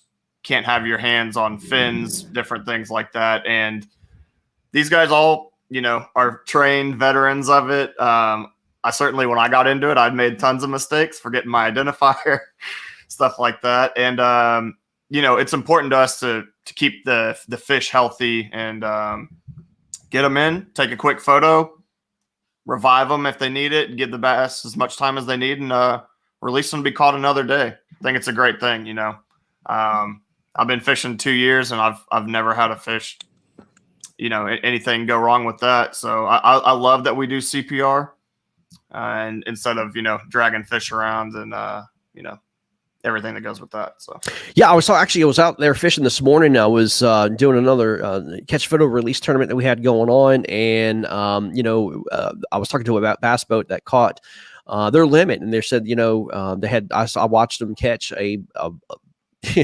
catch and calling, and I'm like, hey, you guys, you got your limit and pretty strong. And they're like, yeah, we got a limit, man, but one of them already is dead, and so they had to basically throw that one out. They and basically they went from 5 to 4 because a fish died, and I'm like, oh my gosh, that's the hard thing about when you're bass boat fishing, you do have the risk of killing those fish. I can't tell you how many times we've gone to the boat ramp, guys, and there's floaters all over the place, man. I'm talking about big fish, big floating fish all over the place. It's one thing I'm very proud about the kayak fishing is yeah, I mean, you're catching the fish, you're taking the picture, but they go right back in the water, man. They have a better chance for survival at that point, man, than hauling them across the boat or the lake in a live well that could, function. Sometimes it doesn't function, and they're throwing, juice in there, try to keep their slime up and everything else, man. There's a lot that goes into bass boat fishing to try to keep these fish going and revive, man. But we catch them, we take a picture of them, and they go right back in the water, man. So it's a little bit better on the conservation standpoint, I think. Yeah, I think so. Nothing against the bass boat guys. I know they do everything in their power to keep those fish alive. They do, but, and they do a great job at it. Yeah, they really do. And there's lots of great products that people have made to help that process. But, I mean, a lot of times just what goes into it. I mean, I had a fish yesterday deep in the grass, and by the time I got it, out of the grass, keeping her pinned, I took one photo and let her go, and she rolled on me. And I took 5 minutes of her just holding onto my hand and reviving her, and she lived. But if I had to live well that fish, I don't know. Just the fight alone builds up a lot of lactic acid sometimes. So yeah, it does, man. It really does. I mean, it's I would say, Blake, one thing about bass fishing or bass fishermen in general, and Jeff, I've got your audio on. You can talk as well, man. One thing I think that we're kind of all proud of is the fact that we're all conservationists, man. We try to keep our waters clean, the fish healthy, and man, we keep each other accountable when things don't go the right way. True? Oh, absolutely. Absolutely. And being this close to the water, it's easy to pick up trash. I can't tell you how much trash I throw in the back of the kayak floating around in the lakes. For sure. Things like that. It's just, you're absolutely right, Sam. The conservation of the fish and everything alone. I mean, these tournaments are key. And even some tournaments, we actually give over, we hand over information to local DNR and whatnot, categorizing how many fish were caught, pictures, sizes, and everything can go right straight to your DNR officials, and they can utilize the information if they want or not. Like, it's a good format, especially spawning fish. You just catch them, let them back in, put them right back on their beds. So that's right. Yep. It's a beautiful thing. It is a beautiful thing. Yeah, and that's like Greg, like you said, the bass fishermen across the board. I mean, I actually learned from bass boat guys about carrying Mountain Dew in my boat.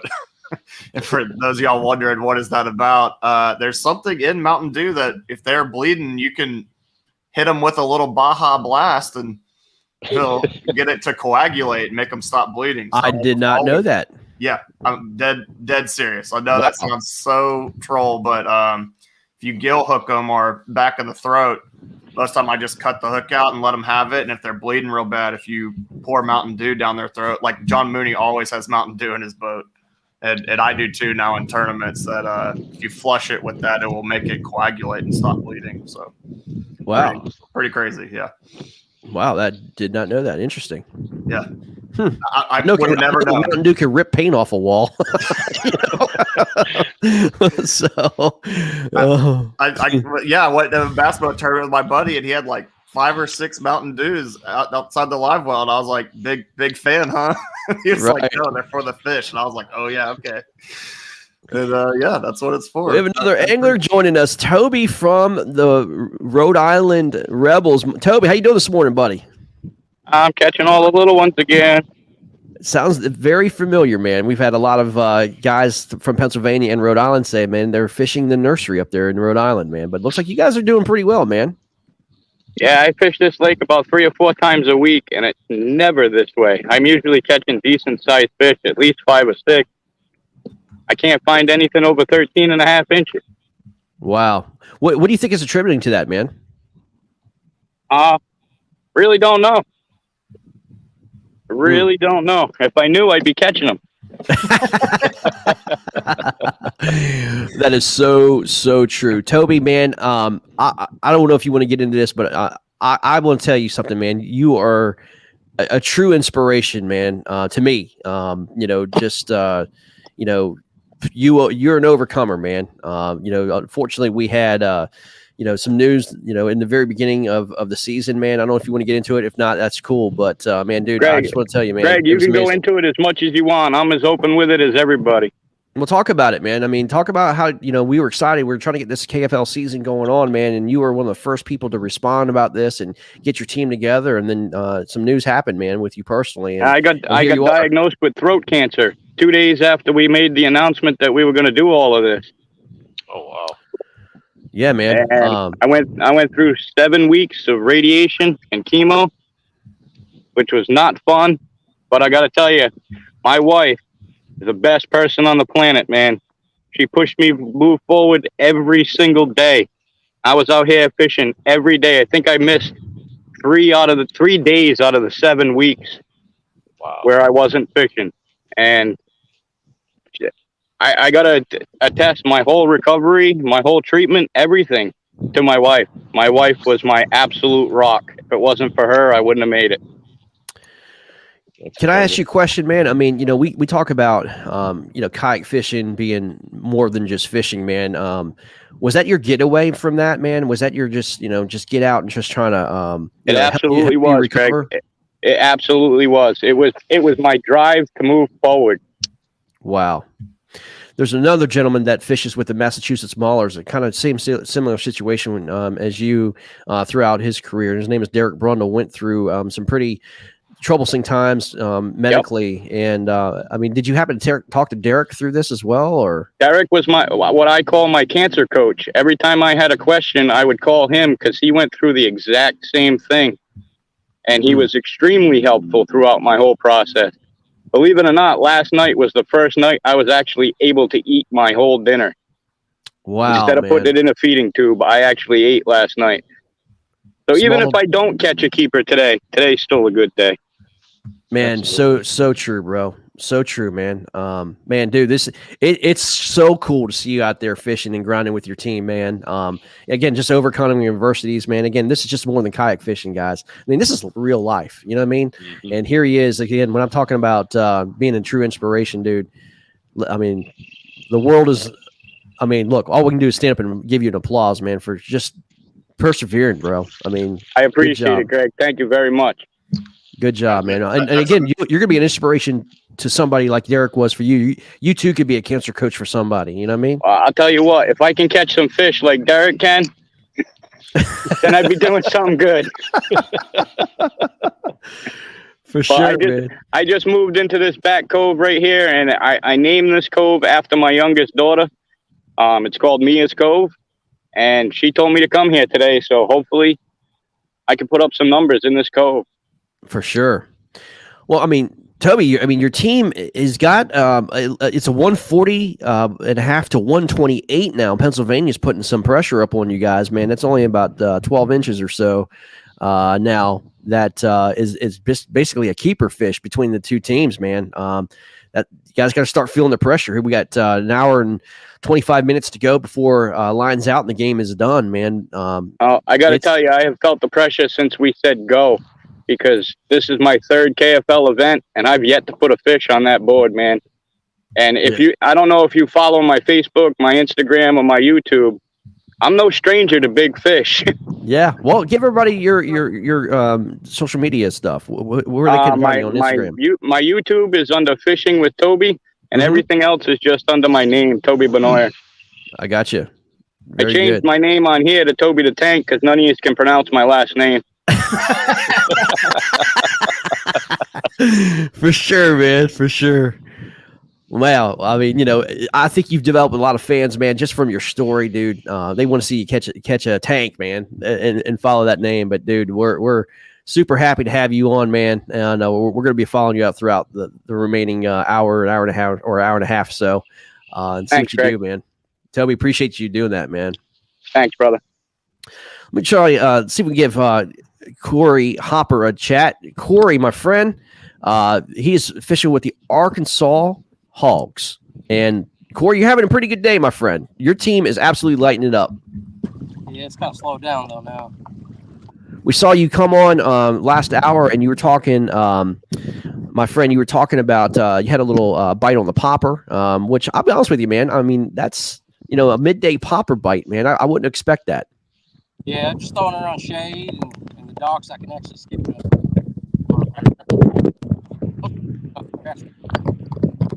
Right on. Burning next to the grass. Gotcha. Well, I mean, look, you guys are 0-2 right now, man. You desperately need this win, man. Talk about what the team was talking about and what was your strategy going into today, man. I'm the home guy. Corey, we can't really hear you, man. I don't know if you could pick up the phone or something, but you're breaking in and out. There we go. Yeah, I'm going across the middle of the lake, so I'm getting really blown around out here. I got you, man. But the team, I was the home guy, so they kind of left me in charge to kind of find the game plan. Right.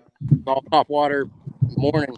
I was hoping they'll be able to do the evening stuff because I'm a morning guy. I've always been that way. And yeah, I can light a scoreboard up in the morning, but once the sun comes out, I can't fish no more. I think a lot of people can say that, my friend. There's no doubt, man. But that's got to feel good. As I said, your team is up pretty good, 153-16, man. I'm not going to say the game is over, man, but that's going to be a pretty hard comeback for Louisiana to come back, man. And you're a big part of that, man. Putting the team on your shoulders there and doing a pretty good job. Yeah. Yeah, man. We need that win back. Yes, sir. Yes, sir. Well, Corey, we're going to let you to it, man. Go get them, man. We'll come back to you once we get some fish on the board and see what you got going on, man. Right, man. We're going to get another Rhode Island Rebel on. Chris Catucci, my friend. I would say, one of the most, internet viral videos we've ever seen in terms of a fish catch, and most dramatic ending to a game of KFL game we've ever seen. Still yet to be topped. But Chris, my friend, what is going on? Right now, we're just trying to fill out our limit. I got 3 keepers, 2 small ones, 1 big one. So. Oh, hold on one second, Chris. We got a fish catch here. Hold on one second here, bud. Jeff from Motor City Ambassadors is hooked up. Let's see if he can redeem himself. Oh, it's smooth. It's easy. Yeah. Doesn't sound like that one wasn't 20. Yeah, man. Jeff, this was just a mental victory. You got it in the boat. This is a recovery fish. You need to. Yeah. Yeah, you can't. We'll go with that. Mm-hmm. Yeah, for sure, man. Heard the drag going. Yeah, he took off like he meant business, but yeah, this isn't going to help the team, so he's going right back in. Gotcha. Right back in. Yep, I see that. Very good. Let's get back to Chris Catucci. Hey, Chris, your volume is a little bit shaking a little bit there, man. I don't know if you can kind of move your phone around so we can hear you a little bit better.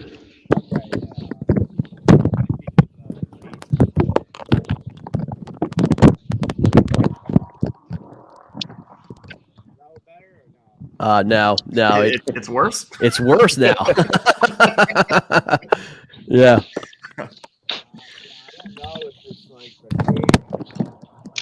It sounds like it's in a holder or something, and it's blocking the microphone. You're a guy who's power washing right now, so that's what you're hearing in the background. So if you want to like come back to me, I'll definitely do that, man. We'll just sit here and watch you guys fish for sure. And but Chris Catucci's no stranger for putting up big fish on the water, man. The guy can absolutely catch them for sure. Yeah, man. What a awesome story Toby shared with us, man. That was very powerful. Absolutely. Very cool. Very cool. Well, I mean, in terms of a team too, man. I mean, you rally around that, man. I mean, I mean that is just solid. When you have that kind of inspiration, and you having bad days or whatever, it doesn't matter, man. I mean, at that point, you're just like, look, if this guy's out there and he's going through what he's doing, man, we're gonna do everything we can to grind through that, man. I do want to get Toby on the. I want to talk to Toby here real quick. Oh, Corey's got one on. Let's see here. Hold on just one second here, guys. My apologies. Let's see here. Oh, it looks like a tank. Corey. Bruiser.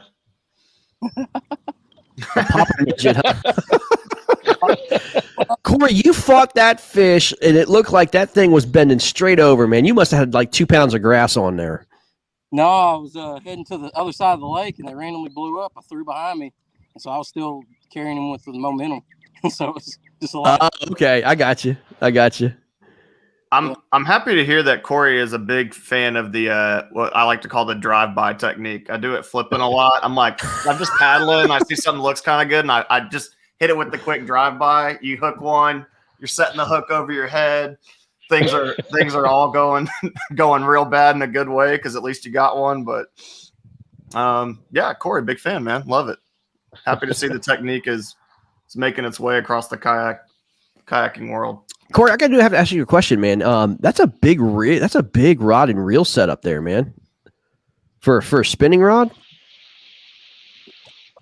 What's that? Your spinning rod, man. That's a pretty heavy spinning rod and reel, man. That's a beast, man. That's not your normal finesse fishing there, man. That's some pretty serious ammo right there you got going on. It's a Walmart special, man. I ain't gonna lie to you. That's all good, man. It's all good, dude. You know what I'm saying? You need the big setup if you're catching fish like Corey is. I mean, you saw the size of that last one, dude. You need every ounce of power you can get. For sure. I mean, he's got the butt of the rod above his forearms, man. I mean, just very unique. Everybody has their way of catching them, man. I'm amazed to see Corey is paddling. It's a rarity in kayaking now to see someone actually paddling in the world of trolling motors and pedal drives. Or like Greg's kayak, where the pedal drive is a trolling motor. So this is true. This is a true story. But I wanted to get Toby back on here real quick. I want to talk to him real quick, and the reason being is because we have a little bit of Toby. Are you there? Yeah, I'm here.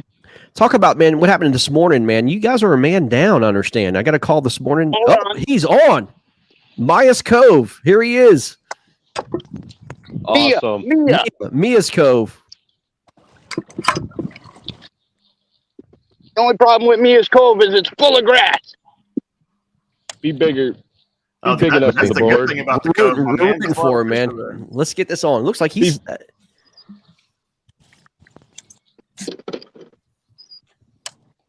Put that thing I on don't know. the She board. might measure up. I don't think so, though. Oh. It's going to be one of them close ones. Gotcha. Hold it up to my the life camera. today, 13 and a half. Hold it up to the camera. Let's see it. Man. Wow. Healthy fish, man. It is a healthy fish. Yeah. Oh, yeah. They're very healthy in here. Very dark, very fat. Just not big enough. Right on. Not yet, Toby. Keep at it, my man. Now you can tell the Godfather to get off my case because I finally catch his fish. There you go. On air, man, for all to see, for sure. So what was your question, Greg? My question is, man, I mean, I got some news, that you guys were a man down. One of your guys had broken down, and I understand. I guess Joe Brancato broke down this morning, so we're a man down. Yeah, and you guys are still putting up a pretty good fight against Pennsylvania, man. I mean, how's that make your team feel? You got to be very nervous about that, man. Being a man down. It kind of put the Godfather in a bad spot because him and Joe was supposed to defend against the entire Bronzebacks team out on the other side of this lake. Right. And me and Catucci decided to come out in the back because this is what usually treats us pretty good. Right on. Treated Catucci pretty good there earlier. He got a 21 1/4. Yeah. I mean, it's not a KFL game unless Catucci actually gets on. Oh, we just lost Toby. But we do have a new angler on. Blake, it's your buddy. My boy. It's my boy, Big Moon. What up, John? What's going on, guys? Well, you tell us, man. It's looking like a grind fest out there for you boys, but the guys from Arkansas are making it look easy. What's happening? Recreational lake.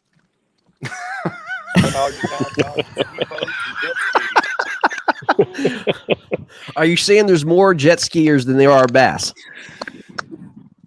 Oh, absolutely. Big Moon, this is your KFL debut, man. That we get you on. Man, let people know who you are. You are one of the characters of kayak fishing, man. Talk about where you're from and who you are, my man. I'm from Garrison, Texas, East Texas, and part of the Hurricanes team. Oh, hold on. I think Stephen Bell's got a fish. Stephen, can you hold that fish up? There you go. There we go. Talk to me, Stephen, for the Carolina Casters in Alabama, man. Yeah. It's 17 inches. Very nice. That'll help. Yep. We need it. Yes, sir. Are you guys as a team communicating what y'all's doing, or are you just kind of looking at the board individually? And so far, we're all catching fish, but a lot of them are small. I just caught one that was like 13 inches, and then I turned around, threw right back, and caught that one. Well, good stuff, man. Yeah, great job. Sorry to interrupt you, Big Moon, but I had a fish. We'll go back after more, though. Get him, Stephen. All right. Sorry that Big Moon. Moon. This morning been dinks. Yeah, I understand that, man. It's been known to be called the Nosarville. You know what I mean? We understand the nursery. So, but man, you guys once again, we're on the road here, man. You guys were on the road back-to-back weeks, and then you're gonna have a home stint, which is good, man. But you guys need this win, man, to stay in playoff contention, man. What's the team feeling right now? Man, everybody's a little frustrated. We came out here yesterday and we had 10 fish between us, and I mean it was decent numbers, but today just seems to be dink fest. Yeah, we're hearing that a lot from all the teams. Doing the same thing we were doing, so. Right, John. Why do you think that is, man? I mean, why is it like, every single day is completely different especially down south, man? It's just like these fish just get attitudes. Man, I don't know. We had a bunch of rain come in yesterday evening. Seems to have cooled the water temp off a little bit. Looks a little murkier than it was yesterday.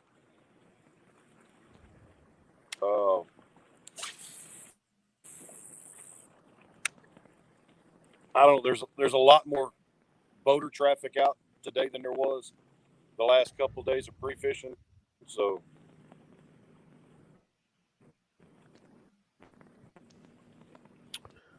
yeah, when it's 7:30 in the morning and they're on jet skis already, you know it's going to be a good day. Big Moon, you're no stranger to catching big fish, man. What do you think, man, is, when we say it's a dink fest, but I mean, like, what makes all of a sudden a big fish start just chewing? I mean, do you think there's truly like this very limited bite window, especially during the day, or do you think most of these big fish are just kind of feeding up at night and they're just not eating during the day?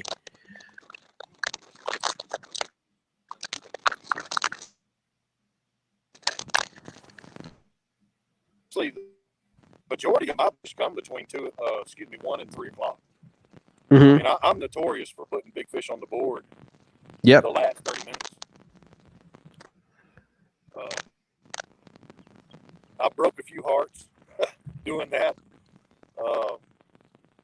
I don't seem to get on early big bites like a lot of people do. I don't know why. Right. And it doesn't frustrate me. Any cast can be the big one. Right.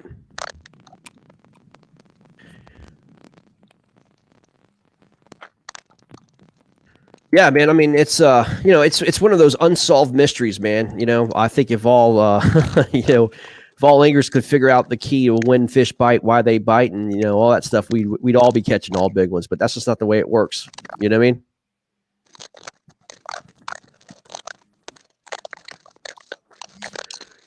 Yes, sir.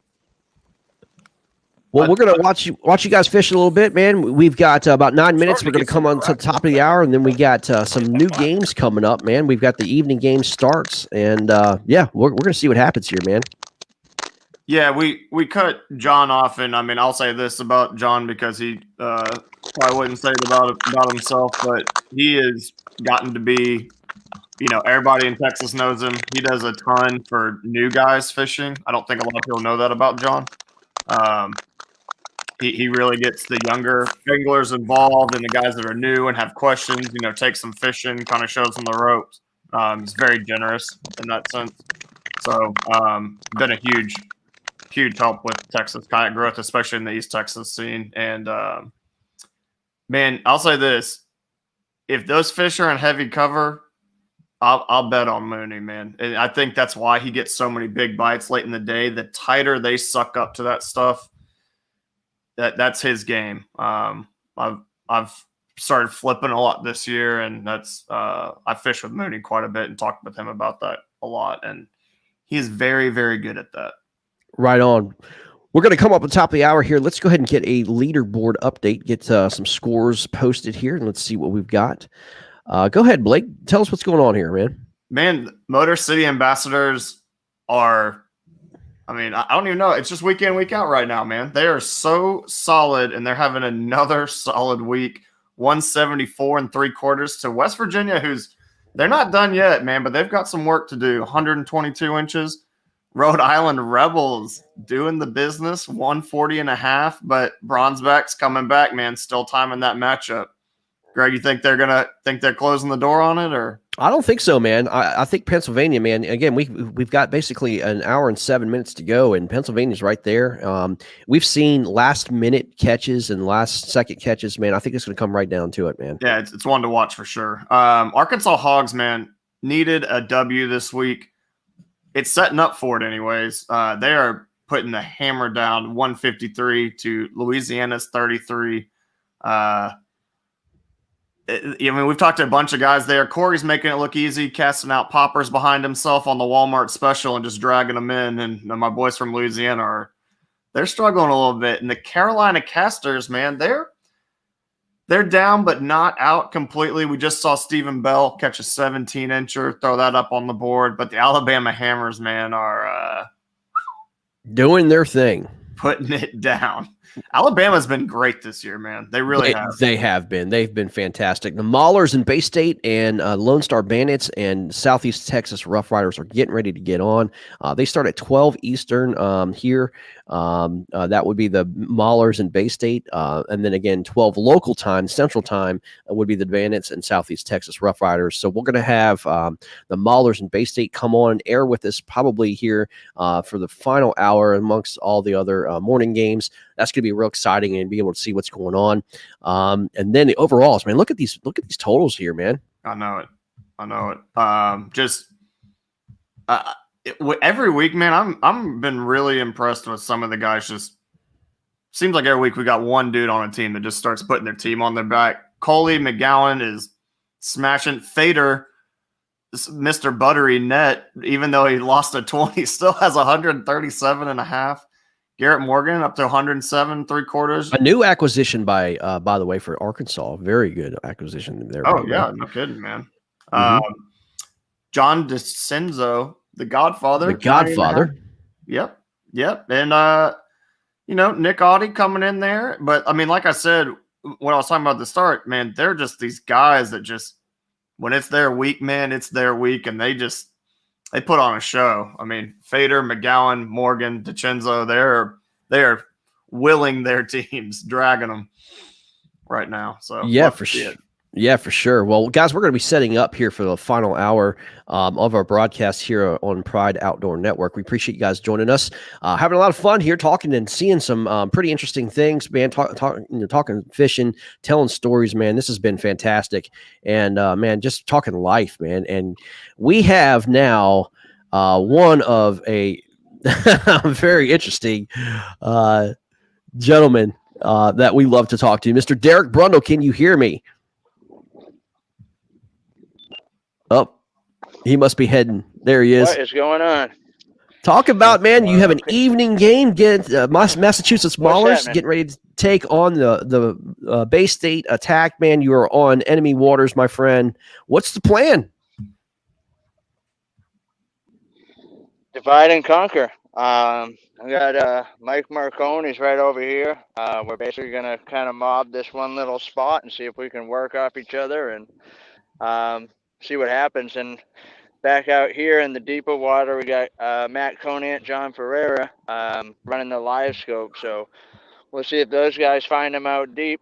And yeah, we'll make another game plan from there if we have to. But right now, that's what we got going on. This is our first afternoon game, so we're kind of excited about it. Kind of a little bit of a different feel, a little bit of a different technique. I've never been to this place.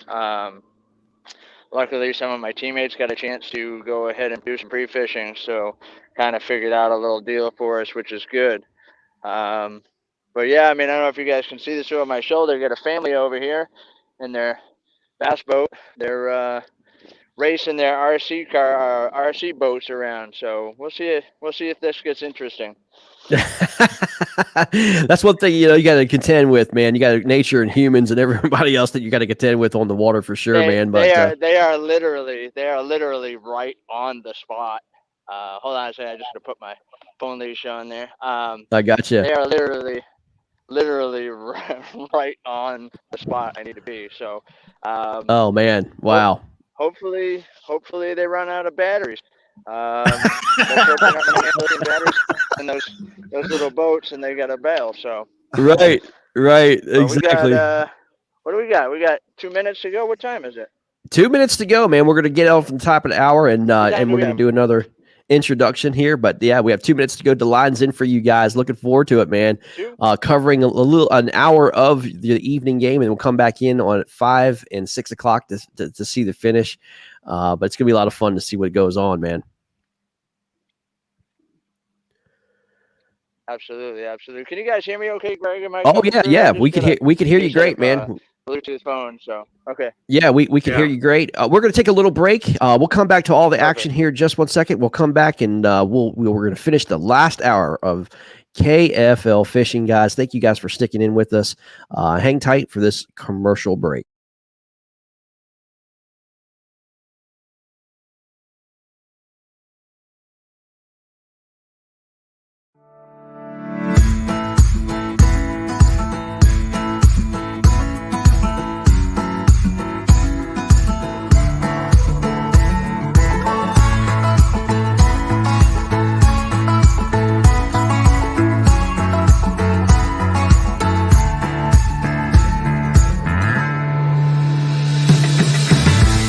The roots of history run deep through Stafford, Virginia.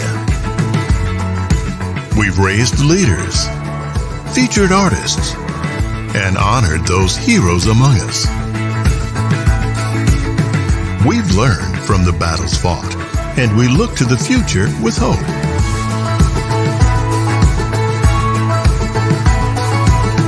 We take this time to focus on what makes us exceptional, while constantly remembering where we came from.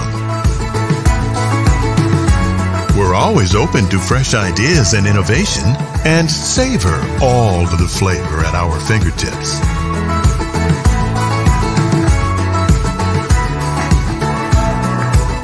We find inspiration in our craftsmanship, And there's always a hidden gem around every corner. Find yours. Rediscover Stafford.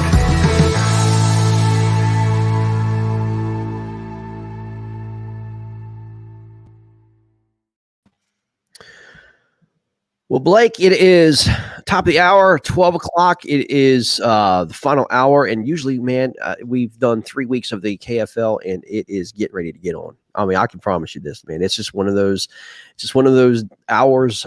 Usually exciting things happen. We've got a real close game here with the Pennsylvania Bronzebacks and Rhode Island Rebels. It seems like every week the Rebels are in a close game. Man, it could be down to the last catch here, last second. We want to thank also our sponsor, Tor Stafford, for helping us out and doing such great work with us, sponsoring the KFL. We thank you for your support. Go check them out, man. That's kind of it's in Virginia.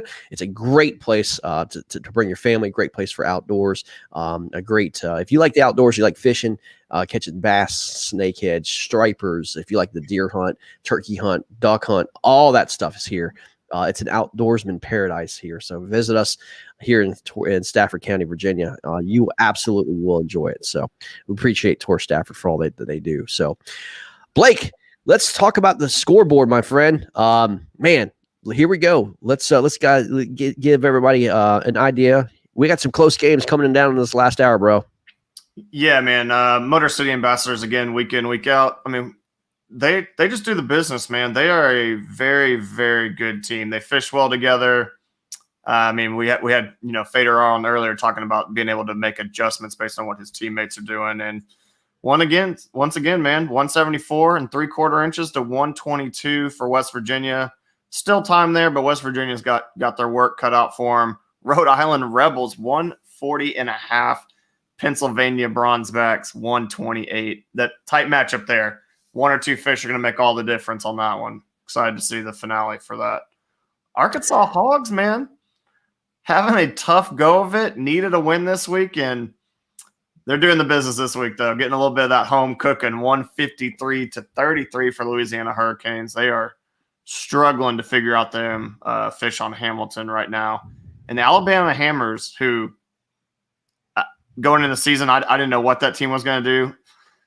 They're Hammers, man. They have been tough opponents. They have been making their opponents cry week in and week out.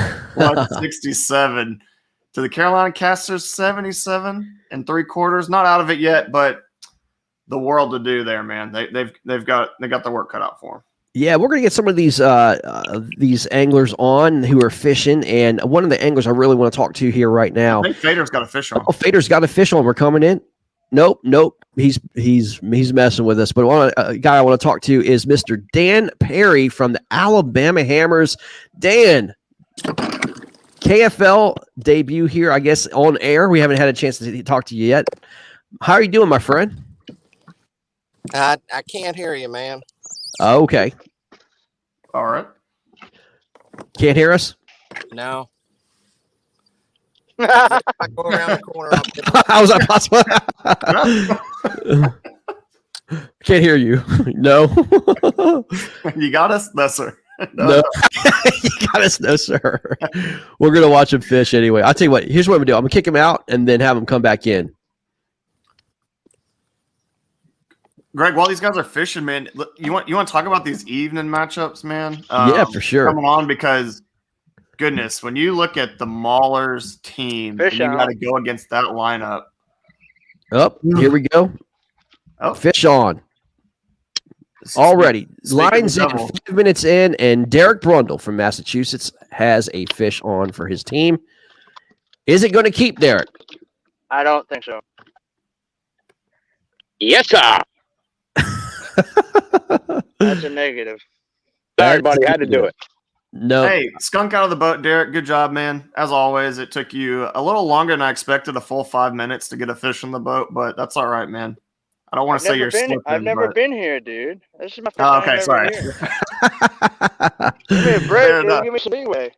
I hear you, man. We're going to get another angler while he's doing that, and this is Val Santos. He's from Bay State Attack. Val, how you doing, buddy? How you guys doing?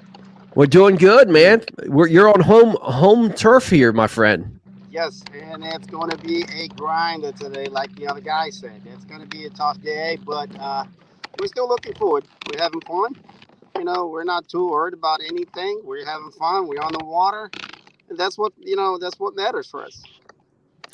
Yeah, man. I mean, so talk about you guys are used to basically getting out there at 6 o'clock in the morning, lines in, but man, this is an evening game for you guys. I mean, does that change your strategy at all? Oh, it does. Oh, yes. And like most important thing, like don't forget your sunblock. Oh yeah, no doubt. So, but definitely the different strategies, the approach, where you find pattern. I mean, it's definitely a new thing for all of us, because like you said, we need to be on the water 6 a.m.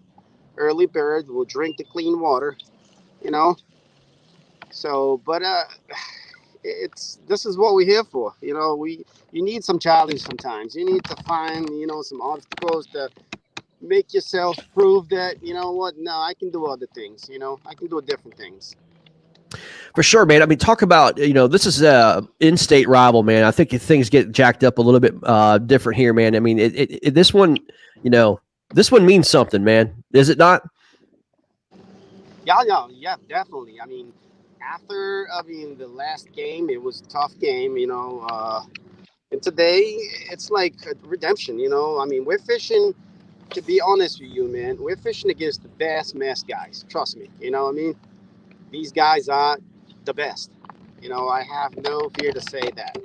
Rondo, Conan, John, Marconi, these are such a good players, good fishermen, and it's an honor to fish around, against these guys. For sure. Well, I mean, I can tell you they're not taking you guys lightly by any means, man. They're here to put on a show. No, and don't like I said, we have really good guys. We got Jack, we got Dominic, PJ. I mean, the young player, young fisherman. He did win Winnipesaukee last year, PJ Paulo. So this is what we're here for, Val, what would it mean to take a victory from these guys today, man? My God, I mean, for us, like I said, it means the world, man. It means the world. We don't take anything for granted. We want to do the best we can, and taking the win home. I mean, keeping the win home. It's going to be wonderful, man. Trust me, it's going to be wonderful.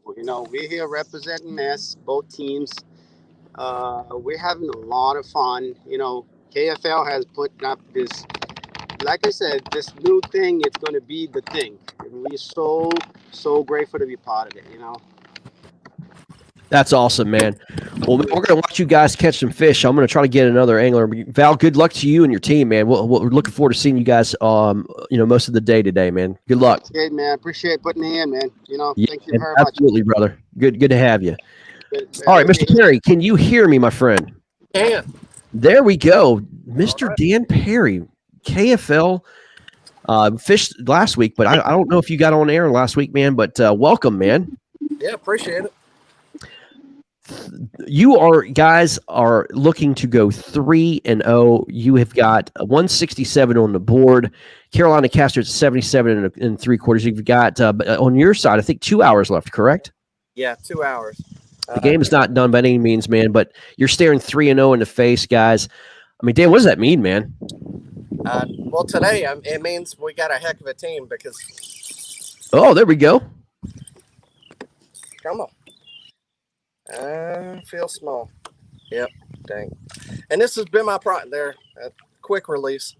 The problem today is that's a seventh one I could have put in the boat, and all of them have been under 14 inches. So, it's a team effort, but I have definitely not contributed to the team, and that's tough. It's to go 3-0 is, the goal was to hopefully go 5-1, and we're on our way to that, but it's tough whenever you're the team deal is definitely so different because like today I'm stressed out. I'm kind of wound up because I'm trying to contribute to my team.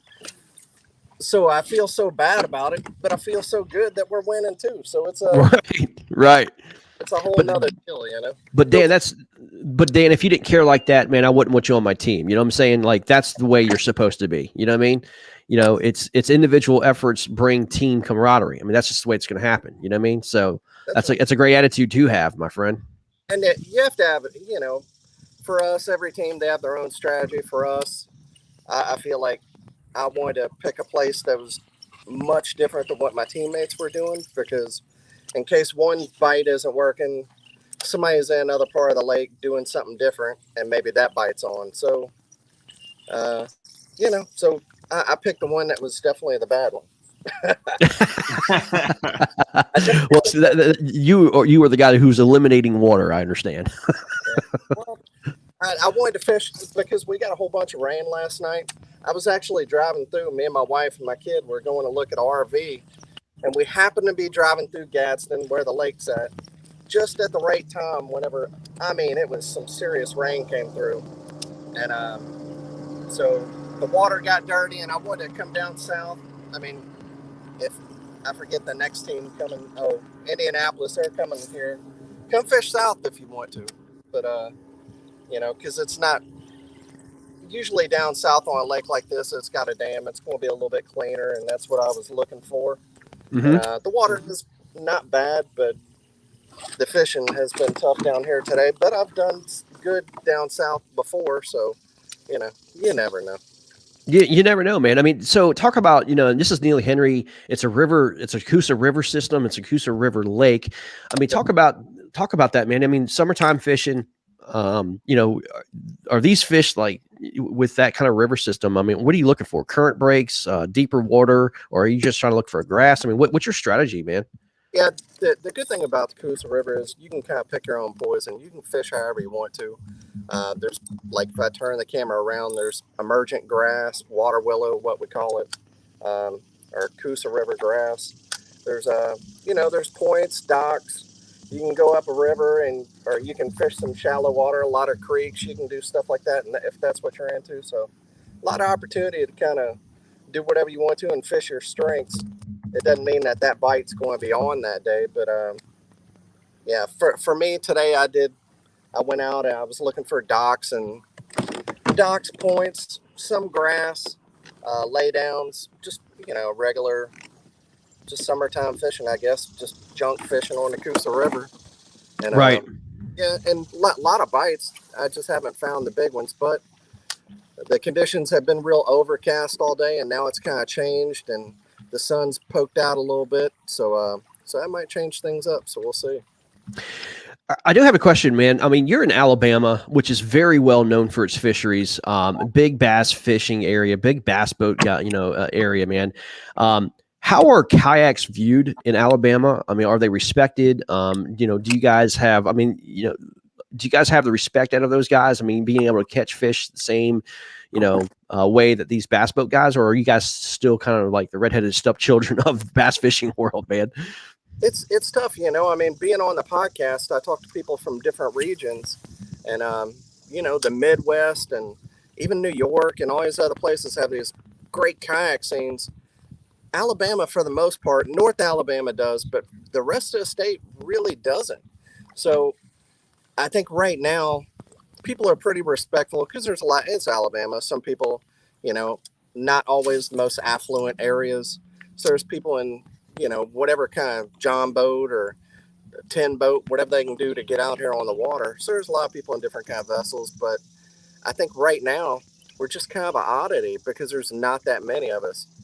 But, do you think there's going to be a change anytime in the next 5 to 10 years as more and more people get to see you guys fish? You guys are kind of the forefathers, so to speak, of, the kayak fishing is still relatively new. I think, look, we're still maybe, 5 or 6 years old in terms of, really the tournament scene. But as more and more people on Pride Network seeing you guys being able to do this, and you guys are doing it at the same level, if not even better sometimes, of what these bass boat guys are, do you see a switch because of the lower cost of entry, the ease of the ease of carry, and just being able to, get into this sport with a lot less capital than it would be a bass boat? Yeah, 100%. I think especially in a place like this in central, kind of north central Alabama, which if Gunnersville is the mecca and the home of bass fishing, kind of the heartbeat, which it is, there's just so many people that haven't found kayak fishing yet. But I think whenever it's slowly catching on, and I'm on the committee for my local group, and we have people joining our local club, their Facebook group every single day, like multiple people a day. So it feels like it's starting to snowball a little bit, but whenever it does, I think it's going to be more like a tidal wave because, yeah, I mean, everything you said, there's no reason. I came from the bass boat world. I know how that is. I fished Tuesday nighters and club tournaments and fished with Montevello, my college team, #1 in the country. So yeah, so it's going to happen. There's no doubt about it. Yeah, man, no doubt. I'm actually going to bring Derek Brundle into this conversation and ask him. Derek, we were just talking about, the growth of kayak fishing, man, and, how it's, Dan was talking about how the Northeast area has really got a really good stronghold on kayak fishing, how it's growing so much in the South. So it's not really there, man. But Derek, where do you see kayak fishing going here in the next 5 to 10 years, man? Oh, I see it going, to what we're looking at for regular bass fishing now, and I think that the more people see it and the more they kind of, I'm going to adjust my camera here a little bit to get a better angle here. Yeah, that's better. The more people see it on KFL, the more people see it on YouTube, Facebook, things like that, the more likely we are to get more people into our sport, for the simple fact that it is a heck of a lot more affordable than going out and spending 80 grand on a new nitro or something like that, and that it's starting to become so popular that the purses and the prize pools are getting much bigger. That's going to also attract some people. So I'm guessing 3 to 5 years being very, very, very, very, very popular. And I think you're going to see a lot of these bigger name dudes like Casey Ashley and Ike and Ellie and these dudes and John Cruz and these guys fishing out of kayaks as well. I know Ike has been doing it, and I think some of his peers see that happening. I think you're going to run into that same thing. Just another outlet, just another way for them to provide coverage for their sponsors, for all the products that they're involved with and everything. So I see it blowing up a lot bigger than it is right now, and it's going to come quickly, I believe. Jeff, I'm going to bring you in this conversation, man. You are one of the stalwarts of kayak fishing. You've been in it for many, many years, man. You've seen this sport grow. You've seen where it's been. You've seen where it's at now. But do you think that this sport could get on the same level as a bass boat? I mean, in terms of sponsors and pools, and I mean, do you think that there could be a main shift? Now, Bass has had 68 years experience with tournament fishing with bass boats, but as kayak fishing grows, I mean, do you think that it could get not so much on the same level, but pretty daggone close to that level of fishing? Right. Can I see it go to a legitimate elite level? Absolutely. Obviously, I don't believe it'll get to the level of where bass and everything else is at this point. One, because of the years, but two, just equipment and sponsor, like everything that they have on their platform is just, it carries it. It's everything for that league and that series. So the more we grow, like he was saying, absolutely. I think, with other pros, these elite guys, these FLW, or I'm sorry, no FLW, but MLF guys coming in and just dabbling with it. Ike, yes, he does tournaments, he even does fundraiser tournaments. He's participated in BOS events, and he's always carrying his kayak around with him to all of his events. And I think those are going to be incredible catalysts to exposure to this sport. Same with marketing, like he said, bringing other sponsors and market into the sport. It will blow up and legitimize even further. For sure. I've seen it grow exponentially, and then you might get a year where it's a little stale, and then again a new series will pop up or something else will happen, and then boom, it explodes yet again, and it's exciting to see. It's been fun to be a part of. No doubt. Dan, what's your opinion, man? What do you think is going to be the catalyst to really get this sport growing? I mean, there's always an event. There's always that thing that happens to every sport that makes it either an event that happens or championship that people would look at. I mean, look at women's soccer. Women's soccer, got big when the USA won over China in the Olympics, and you had that girl taking off her shirt, had her sports bra on, and everybody remembers that. That big event, that moment. What do you think is going to be that moment it's going to take this sport to a pretty respectable level? That's a tough question, but I'm going to defer to one of the best in our sport, Drew Gregory, and he's talked a lot about an elite tour to where you have bigger purses and where people are paying $500 to $1,000, where one of these national level tours, whether it's KFL in the future or one of the other ones, and they set themselves apart with just with money wise, and then people know which tour is like the pinnacle of our sport. Right now, that's kind of up in the air. Yeah, I mean, those who just don't know. I mean, there's three big tours that are national live event level sanctioning body, so to speak. You've got Bass, which obviously everybody knows who Bass is. We have Hobie. And then we also have KBF, and they all have their own different ways of doing things, and a lot of these anglers go back and forth between the three different entities and organizations to fish. A lot of these guys just completely fish. Wherever there's a live event going on, they're going to show up. And but again, they all run different ways, and everybody has their opinions on who does what and who does things better and all that stuff. And I think they all have a common cause and goal between all three of them, and that's just getting guys in kayaks and competing and having a bunch of fun. Right. So I don't. Yeah, I mean, I don't know if it's going to be a dollar sign that'll take it to the next level. I think it's just going to be persistent with how it's ran, what kind of integrity it has, what kind of support outside of the our support it brings in and is able to rally together and help. It might not be dollar sign entries. It might not be an overall particular purse. I think it's just going to be what series is doing it differently and what series is really standing out that just brings all these other people in, because we all everybody can throw a couple extra bucks at a tournament and go participate, but is it truly the best guys? Is it going to be truly the next level? I don't know. I don't know that it'll be a dollar sign. I think you're going to see, as the sport grows, that there's going to be several of your namesakes around the country that are going to start gravitating to something particular just because of the integrity of the way it's ran and its particular organization and sponsor support and everything else. Yeah, I think something I would like to see out of the other two big trails, and this is just me from a fishing in some of them and a spectator standpoint, but we need more multi-day events. I think Hobie does the best job of that right now. I think they're the only ones that do it. I think KBF does it in their national championship, which is very entertaining to follow. But I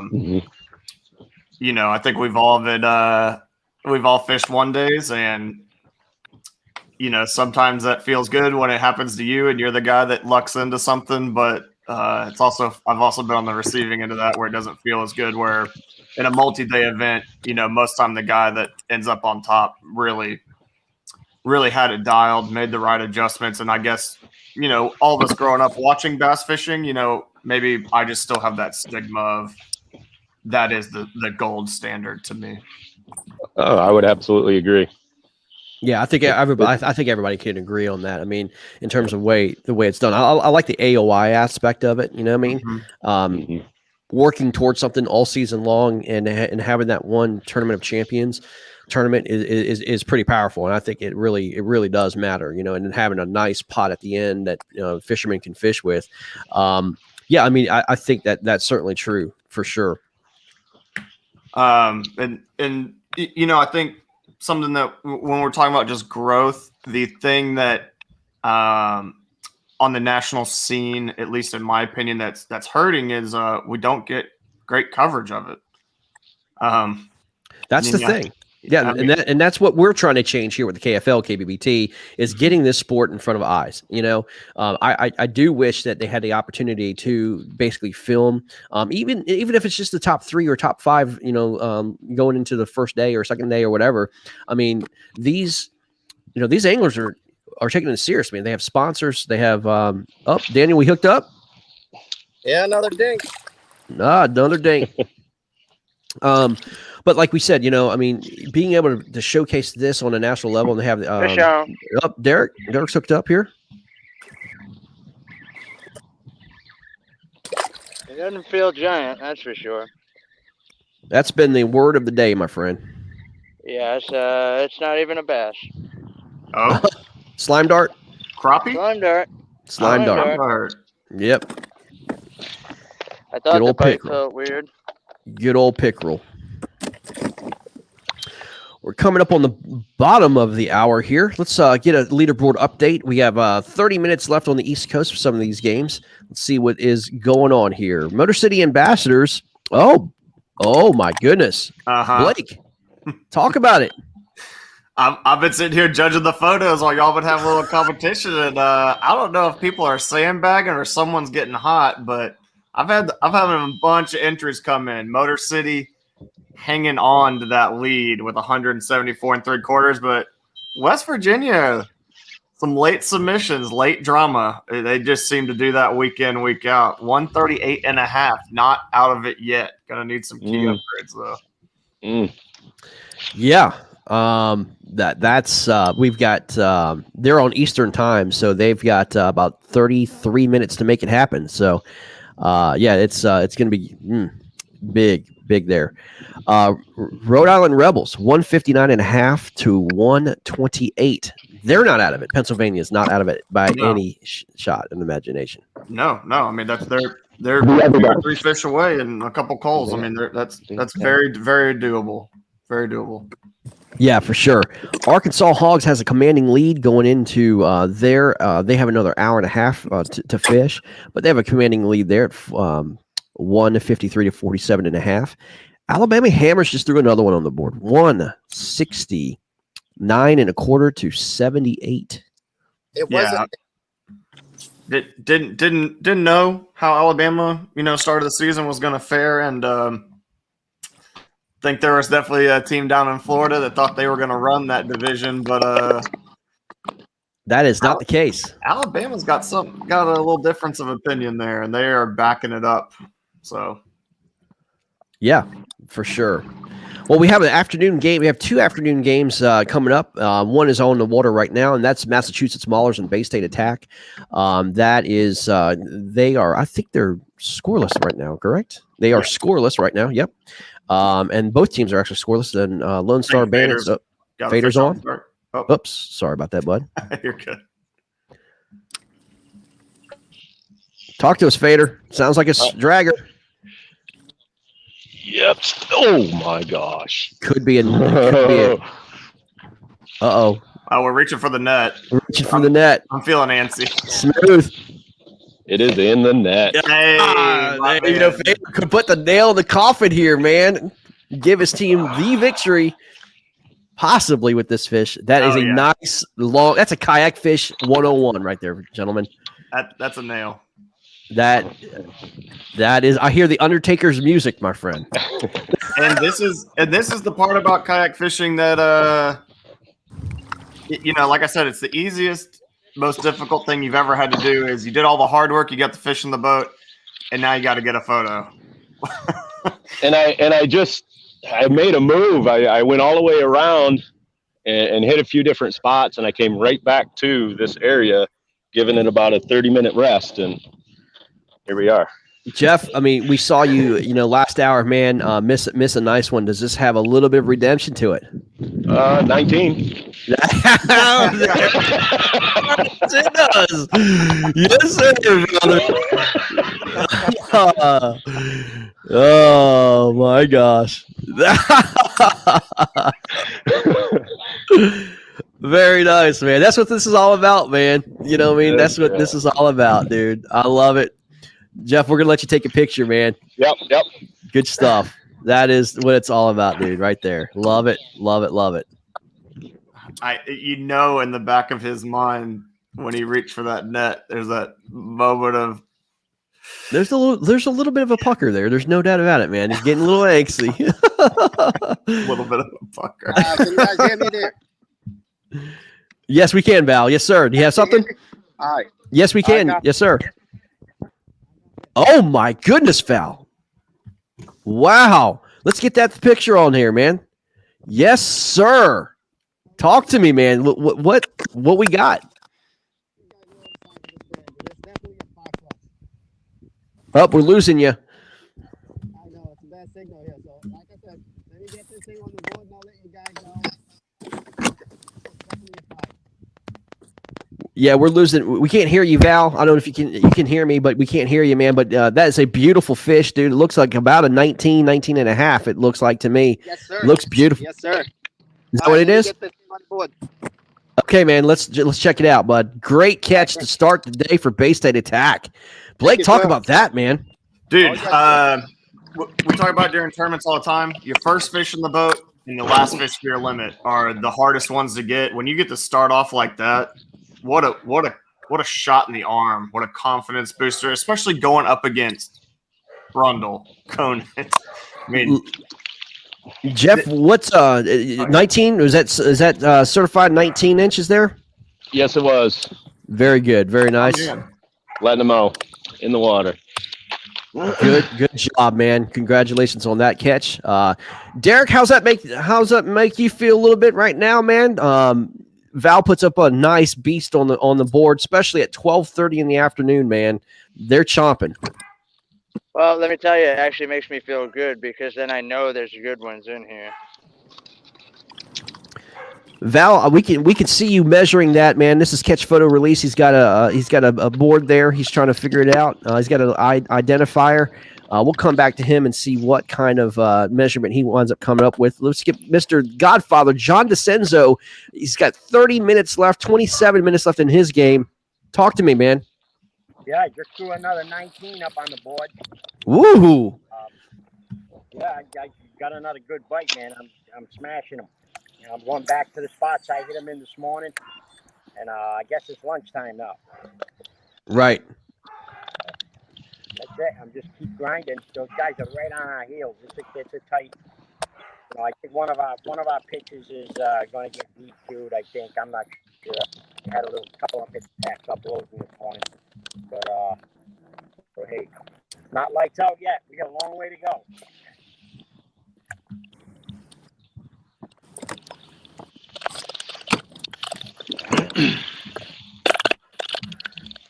Good stuff. Good stuff. Yeah, I mean, Greg, you know, where you're going back to what you're asking me. I mean, what does that mean? Putting up a 19 off the start. I mean, you can't help but look at the names of the guys you're fishing against across from you. It's gonna pump you up, man. It's gonna pump your team up. Mm-hmm. No doubt. But I mean, knowing who you're going against, man. I mean, you know, you start off the day with putting a 19 in the boat versus. Sorry, Jeff, but maybe you fader it and bump it with the net. And Fade. You know, I mean, for the first fish. I mean, that's the difference. A lot of times for some guys, I mean, it's the part we can't capture on camera all the time is how mentally exhausting this is doing that. And it is. That fish doesn't go in the boat. Val may be having a mini meltdown out there and completely changing his day. So huge for him to put that fish in the boat.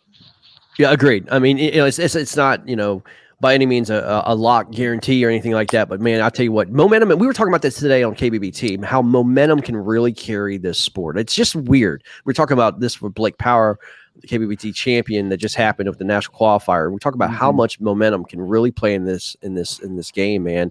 It's unexplainable because the fish don't care about momentum, right? They don't care about that. But making good decisions, clarity, you know, just throwing the right baits at the right time. And these guys get on this streak that is just ridiculous. And I mean, you see it in the pros, you see it in kayak fishing, you see it all over the place, and just how guys can just get on runs, man. It's unexplainable. Oh yeah, I mean, think about the Bassmaster series on Fork. What Livesey did. I mean, that looked so easy, and it's not. He's just on that momentum, and then on the other side of that coin, you got like Zaldane, who is having just a meltdown. For sure. We want to thank also our sponsor for the KFL. That's Tour Stafford of Virginia. Thank you guys again for sponsoring us. Amazing place. Breweries. Take your family up here or down here, wherever you're from. Check us out at tourstafford.com. A great place. If you're an outdoorsman, if you love, just having a good time fishing, hunting, whatever it is, Tour Stafford is a great place to be. And just outside Washington, D.C. So very, very close to all the monuments and the backbone of this country where it comes, to see how this country works. And if you've never been to Washington, D.C., it's a pretty interesting place to be and see all the monuments and all that good stuff and the museums. It's really, really cool. But stay in Stafford, man. It's out of the hectic areas and it's just beautiful. So thank you, Tour Stafford, for sure. Yeah, thank you very much, man. And Greg, talking about momentum, man. For any of our Pride viewers that maybe watch KBBT as well, we got our teams bracket going on right now. My Lord, some of those guys got some momentum going. I'm not going to spoil anything, but for those of y'all that follow both, man, got some impressive stuff going on over there. Yeah, it's pretty cool, man. Unfortunately, one of the teams is not having momentum, and that's this team right here because I'm sitting here doing this. Right. Yeah. You know what I mean? But that's all good. I can't wait to get back on the water. So we'll see what happens, man. But show you guys something here. Yeah, go ahead, Jeff. When that's my spot. Can you see it?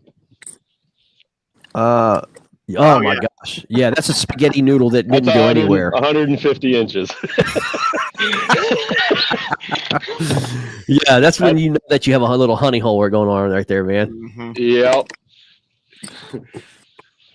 For sure. Derek, I don't know if you want to give away this juice or whatever, man, but you seem like you're definitely offshore. How deep are you fishing, man? I am in 9 feet of water right now. Okay. Oh. So I'm not super deep. I'm not super deep, but I'm just kind of working this contour line right here, and hoping that I can pick up some bigger fish. I'm gonna start working. I started on the edge. There's a big sandbar over here behind me, and I'm gonna switch up right now and start throwing I'm gonna throw a Nico rig, I think, for a little bit. Wow, a little bit more finessey. Yeah, and maybe the pontoon boat's just bailed out of here. We still got the dude over here racing his little RC cars around, but I can't blame a guy for wanting to hang out with his family. So no, man, not at all. So I think I'm gonna just kind of work this. Do they know who Derek Brundle is? Do they know what you're trying to do here? There's not a lot of people that do, but I mean, I think the biggest thing is that maybe these. I know I'm getting the little bites in here, but I'm thinking maybe if I get out on this other contour line and get out to that 10, 12 foot area, I might be able to maybe find a little bit bigger fish. But I mean, as of right now, I mean, I'm like I said, I'm in 9 feet of water, but it's just kind of random grass patches around here. So I'm going to kind of look for an edge, maybe something just a little bit different to try and maybe find something that might be holding a little bit bigger fish. Derek, I was listening to Frank Scalish, which was on Bass Talk Live. They do a great podcast, and they get a lot of pro fishermen on, and they were talking about how Frank likes to fish. He likes to start shallow, work his way out and try to find that depth range, that he just finds the fish. So he always goes like 5 to 7, 7 to 9, 9 to 11, 11 to 13, and then 13, 15, and so on and so forth. Is that your strategy as well? Is just kind of incrementally finding those small depth changes? Yeah, it's my strategy as of right now. A lot of times when I don't know an area, or I don't know a place very well, I do what I call fishing the contour lines, and I'll try and split 2 depth ranges and work that contour line down, watching my graph, and trying to find that contour line, fan casting left to right. And then if I don't get anything on that pass, I'll turn around and come back on the next contour lines outside of that, which I just marked some fish down here in 10. So I'm going to change this Nico rig to something a little bit different. So when you're working contour lines like that, though, I mean, are you starting out more of like a crankbait or like a jerkbait or something like that, and then like more of a power fishing, or just kind of covering as much water as you can, and then trying to go finesse, or is that what Well, you're? that's a good question. And normally, if I had some wind, that's exactly what I'd be doing, some power fishing. But I mean, you can see it's glass calm. The only waves out here are from these boats ripping around. Right. And when in doubt, going a little bit lighter, going a little bit more finessey, you will get that extra bite here and there. And then if I can build on that, I might change it to power fishing if I can, mark some more fish out here, maybe find another bite. Right, for sure. What I'm looking for on my graph is that transition, because I got those grass clumps. I'm looking for rock out here. I know there's got to be some. The shoreline is all a bunch of rocks up through there. The houses have all kinds of rocks in their yards. So I'm hoping that I can find some offshore rocks here close to that grass, and my bet is that fish will be on them if I can do that. How important is your electronics on stuff like this, man, of lakes that you're not familiar with, man? I mean, are you electronic dependent, or you just kind of just feel your way around it? I wouldn't say I'm dependent, but I do keep my eye on it quite a bit. And I'm just basically looking for subtle differences. And then, you still got to fish. You can find them, but you still got to fish. So there's a happy balance. But then again, you got guys like Conant and John Ferreira that got the Panoptics with the live scope and all that. And those dudes can find them and then chase them. You know what I mean? Right. I don't have that. So I think that when it comes to when you find them, when these guys find them, they can stay on them a lot more. So I'm a lot more reliant on the contour lines and the actual structure to see if I can find the fish and then hopefully stay on them the old-fashioned way. You know what I mean? Yeah, for sure.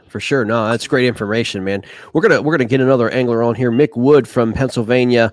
Mick they're down. They've got 17 minutes to go until line's out, and they are right now. It is 173.75 to 128. Mick, it's not looking good for the Pennsylvania Bronze Specs right now, buddy. No, it's not. This lake was a challenge. There's no question about it. Yeah, it just couldn't get it together today. Just could not get it together. Yeah, I mean, John DeCenzo, puts up another big fish. I mean, he's found that fish. I guess they're kind of all schooled up where he's at, man. And you guys are just taking the dinks out of the way for him, It was a total dink fest, just a total dink fest today. Yeah, we're hearing that a lot today. Up to like 32 unmeasurable fish. Wow. It's crazy. It was just absolutely crazy. Yeah, that sounds like the Washington Warhawks when we went to West Virginia. We caught 67 fish, and none of them were squirrable. So you feel my pain, brother. I feel your pain, man. It's so frustrating. On any other day, this would be a decent fishing day. You're catching fish, but not tournament day. Of course. Not tournament day. No, I hear you, man. I hear you, dude. But hey, it was still fun getting out. It was fun fishing a new lake. You got to take the good with the bad. Oh, 100%. 100%. Yeah, I mean, Mick, it also goes to show how hard it is to win in the KFL on the road. I mean, it is very difficult. Oh, absolutely. We came up yesterday. We pre-fished. I put some decent fish together, 15, 16, 17s. I never did find any big ones yesterday, but I can't even find those fish that I caught yesterday. Wow. Like it was rough. It was really rough. Right. I mean, what changed from yesterday though? Was the conditions different? I mean, Well, we got a couple thunderstorms and stuff last night. I don't think that would have made a difference. It's just summer fishing, you know. We come up yesterday, we pre-fished, but you know, trying to figure a lake out in one day, it's tough. It is for sure, no doubt. I think what Brundle was talking about earlier, Greg, I mean, we're talking about you power fishing that, and when you're the away team, I think there is some merit to, like Brundle said, going for those extra bites, especially when you're trying to get your bag. Maybe starting with the finesse isn't always the worst idea, and I think we've seen that across the board today. A lot of spinning rods out. Yeah, man. I mean, a ton of spinning rods out right now. I mean, but it is the middle of the day. You know, it is, sun is at its highest point, and those fish get, a little bit deeper, and they're trying to find cooler water. It's just the soup du jour, and pressure. Yeah, I'd be up skipping boat docks. That's true, Jeff. Yep. Go look for that shade, but I also just don't have any confidence offshore. Sitting there listening to Brundle give us his breakdown, I was like, yeah, that makes sense. I'm not going to do that. Yeah, I mean, once you start getting double digits, and I'm lost. I mean, I have no idea what they're talking about. When you see past 9 foot. Not really. Yeah, I was like, I don't think that's real. 13.5 feet. Wow. Yeah. We're expert. Yeah, I mean, we're usually fishing. I would say probably 5 feet is usually, that's my comfort zone. Mm-hmm. But anytime you get down past that 5 foot level, man, it's just tough. Oh yeah. We have 13 minutes. 13 minutes. Let's take a look at that scoreboard again. Let's keep an eye on the scoreboard here. Again, Motor City Ambassadors with a 174.75 to 138.5. And I don't know, Jeff, did you upload your 19? Oh, no. As I said, that score has been there since we've seen it. And then Rhode Island Rebels 173.75 to Pennsylvania Bronzebacks 128. Arkansas Hogs 154.25. They got a commanding lead over the Louisiana Hurricanes. And Alabama Hammers 169.25 to 78 Carolina Casters. It looks like Alabama is going to go 3-0 in the South. That is impressive. Very. That's awesome. There you go, Sam. Oh, no net. Oh my gosh, no net. That's a pretty good slime dart, my man. Yeah, just for you, no net. Yeah, appreciate it. I don't know why you didn't lip him though. I've been seeing those kids online doing that just to be funny. Yeah, then they go to the hospital and they look like JPP from the Giants.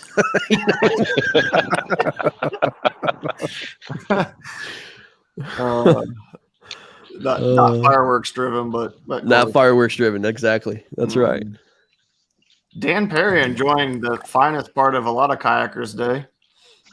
Just blasting a sandwich there on the move. That's the way to do it, man. He can pedal and chew gum at the same time. I'm telling you, it's good That's stuff. the way to do it for sure. Heck yeah. Greg, do you want to talk a little bit? We haven't got a chance to, but one of our afternoon matchups, man, maybe I'm more invested in it because it's Texas on Texas. But man, we're going to I'm expecting some big numbers out of the Southeast Texas versus the Lone Star Bandits on Decker. On Walter E. Long Reservoir. I'll talk about that here real quick. But that fish that Valber Santos caught was 21 inches. Oh, Lord. That is a hog. It's not judged yet, but that is a tank.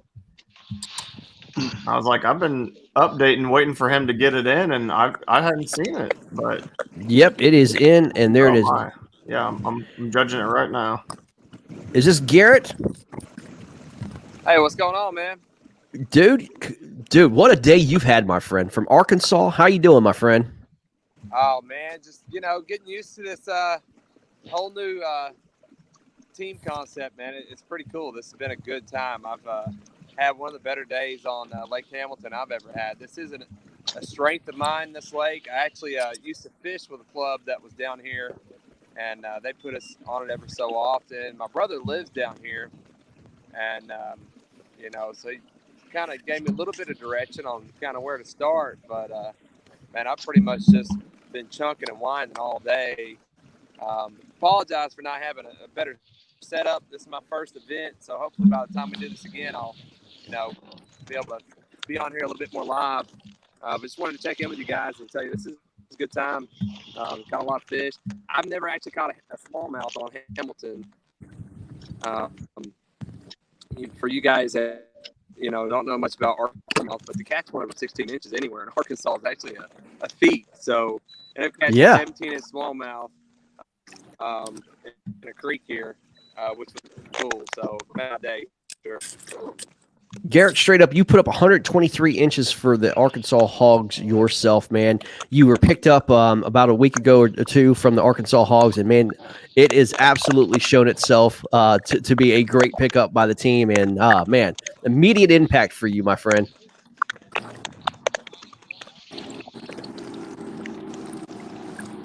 Yeah, man, I know Corey pretty well. Corey doesn't fish a lot of national events, but he's a stick. He cashed a check in the Hobie last year in Dardanelle, but he's won the Angler of the Year for the local club here. I think the two of us on this team, and having some good, backup behind us as well. Maybe we can kind of climb back in and finish the season respectable, and who knows what could happen if we could make a good push at the end, right? That's all you can do, man. I mean, the South is, the South. Obviously Alabama's taking firm control of the South in terms of that. But man, you know what? You keep on putting victories on the board, you might be right there at the playoffs, man. And that's what it's about, dude.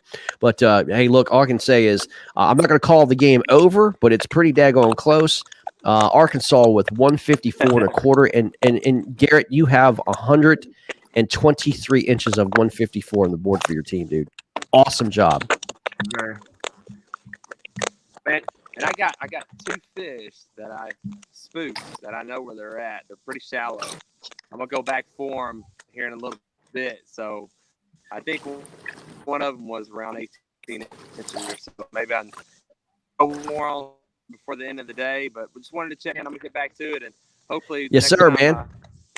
I get in the game, I'll have a better setup. Appreciate you guys letting me jump in. It's a good time. Yes, sir. Thanks for joining us, man. Congratulations, brother. Good stuff. That's Garrett Morgan from Arkansas Hogs putting on a show. Yeah, man, and appreciate him taking the time. When you do get a little bit of service, I mean, we know it's challenging out there, but taking the time, hop on, give us an update. I mean, that's good stuff, man. That's the way to do it. Absolutely, man. Absolutely, great way to do it, man, for sure. Yeah. But man, we've got 7 minutes to go. Some of these matchups are getting ready to end, and man, it's a lot of these teams are taking the loss today. It's gonna be tough. I mean, this is week 4. A lot of these teams could not afford a loss, and some of them are going to go home with it. And it's a tough thing, man. Their season and playoff hopes could be shattered. And the ones who are getting victories, they're in it. You know what I mean? It's just the nature of it. So you got to play it out. Yeah, and that was why I wanted to talk about our afternoon matchup between the Bandits and the Rough Riders, because the Rough Riders are one of those teams that they need a W bad, and the Bandits are trying to challenge the Hammers for control of the South. Yeah, man. I mean, again, this is an even spread. We do put out spreads here at the KFL and just kind of see what happens. We have this game as a marked even. Like I was talking about, man. You've got two gentlemen that on the Bandits that I believe are going to be the X factors of this. Well, here's the deal. Southeast Texas did finally announce their lineup. Rolando Nandine and Adam Estrick are going to be their key guys down there, and with J.R. Mockabee, those guys are going to be hard to beat. But anytime that you put Jeff Isham and Brian Howell on that team, and they're facing and they're on the team together, I cannot go against that. I'm sorry. Brian Howell and Jeff Isham on the same team, fishing together. I'm going to give the edge a little bit to the Lone Star Bandits. I know they're on the road, but just because of those two guys fishing, it's going to be very difficult. Yeah, it's a really good fishery for anybody who's not fished that lake. Decker there outside Austin, northeast Austin. I went and fished it with Maccabee like 2 weeks ago, and he put up casually. It was a tough day. We were mostly just fun fishing. I mean, casually threw up 90 something. So it's got some bigs, but it's an afternoon game, man. It is. I do not think people understand how much that can change the dynamic of what fishery you're on. I mean, this is a great frog fishery. J.R. Maccabees. Yep, but if it was in the morning, I think that's more open field. But I mean, they've had shade pockets now all day, and so that may help him get dialed. I believe they're on Walter Long Lake. Is that right? Yeah, so we call it Decker. But Decker, yeah, okay. Walter E. Long, yeah, same thing. Gotcha. But Brian Howell, the first time he fished it, threw up 103. And then went and fished a tournament there and struggled to put 3 fish in the boat. So I have no idea what they're going to do today, but I think it's going to be a very, very good matchup. Looking forward to it. Yeah, no doubt. Let's. We've got 4 minutes to go. We're going to end it with again the scores here, making sure we see what's going on. Looks like Rhode Island Rebels will get the victory here at 173.75 to Pennsylvania Bronzebacks 128, and that's impressive because Rhode Island Rebels was a man down and they still put up that number. John DeCenzo carrying that team for Rhode Island. Let me look and see what John DeCenzo had. 109.5 himself. Great day for him. Motor City Ambassadors with 177. Looks like they put the nail in the coffin. 138.5 to West Virginia. West Virginia is going to go on a 2-game losing streak on the road. They do go back home, and then they finish their season on the road. But we do have Jeff Fader. We'll talk to him real quick about that victory. And then Arkansas Hogs, they're still fishing. They still have an hour and 3 minutes, but looks like Arkansas is going to win that one against Louisiana. And Alabama Hammers looks like they're going to win that one at 169.25 to 78. They're going to go 3-0 against the South, which is a huge, huge deal. And again, we just have one score up on the board here for Massachusetts Maulers and Bay State Attack. But Valber Santos, we saw catch a 21-inch to start the game here, man. That is huge. You should show that fish. It's a beast. Oh, let's go ahead and show that fish, shall we? It's a beast. Yes, let's take a photo of this fish and let's blow this up here. Oh my goodness. Mm-hmm. That is a good one. Look at the size of that gut, man. I know. It's a pretty dang good one. Jeez. That is the way to start. And my man did it in Crocs. Yeah. Yeah, that's a good one, man. That's solid. So Blake, what do you think, man? Another great week of matchups, man. Hard feel bad for the guy, some of those teams, man, that really pressed and just didn't get it done, man. But that's fishing. And to the teams that shut the door, put the nail in the coffin, Mr. Fader did it live here for us. Man, that's what you're up against week in, week out. I mean, there just are no options. Dan and Jeff, we're going to end with you. Dan, Alabama Hammers 3-0. What do you think, buddy? What about Alabama or me? No, Alabama first. Alabama first.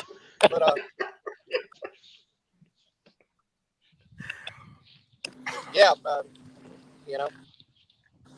Yep. We have another hour. Another hour, but then guys could definitely come back. Yep. Yeah, for sure. I don't want to jinx it, but it looks like you guys are in firm control. Dang happy to have it. Yep. Jeff Fader, Motor City Ambassadors, 3-0. Absolutely. That's awesome. Man. We were unfortunate to not pick or be able to fish the smallmouth capital, but we were able to put it together here today with the alternative lake. I know none of us have really got experience on this lake, so it was awesome to be able to come together out here and bring home another W. So, guys, we're on top of the hour. We have got to go. We got to sign off. We will see you later, guys. Take care. Thank you guys for joining us on Pride Outdoor Network. We will see you at 5 o'clock to the evening matches. Take care.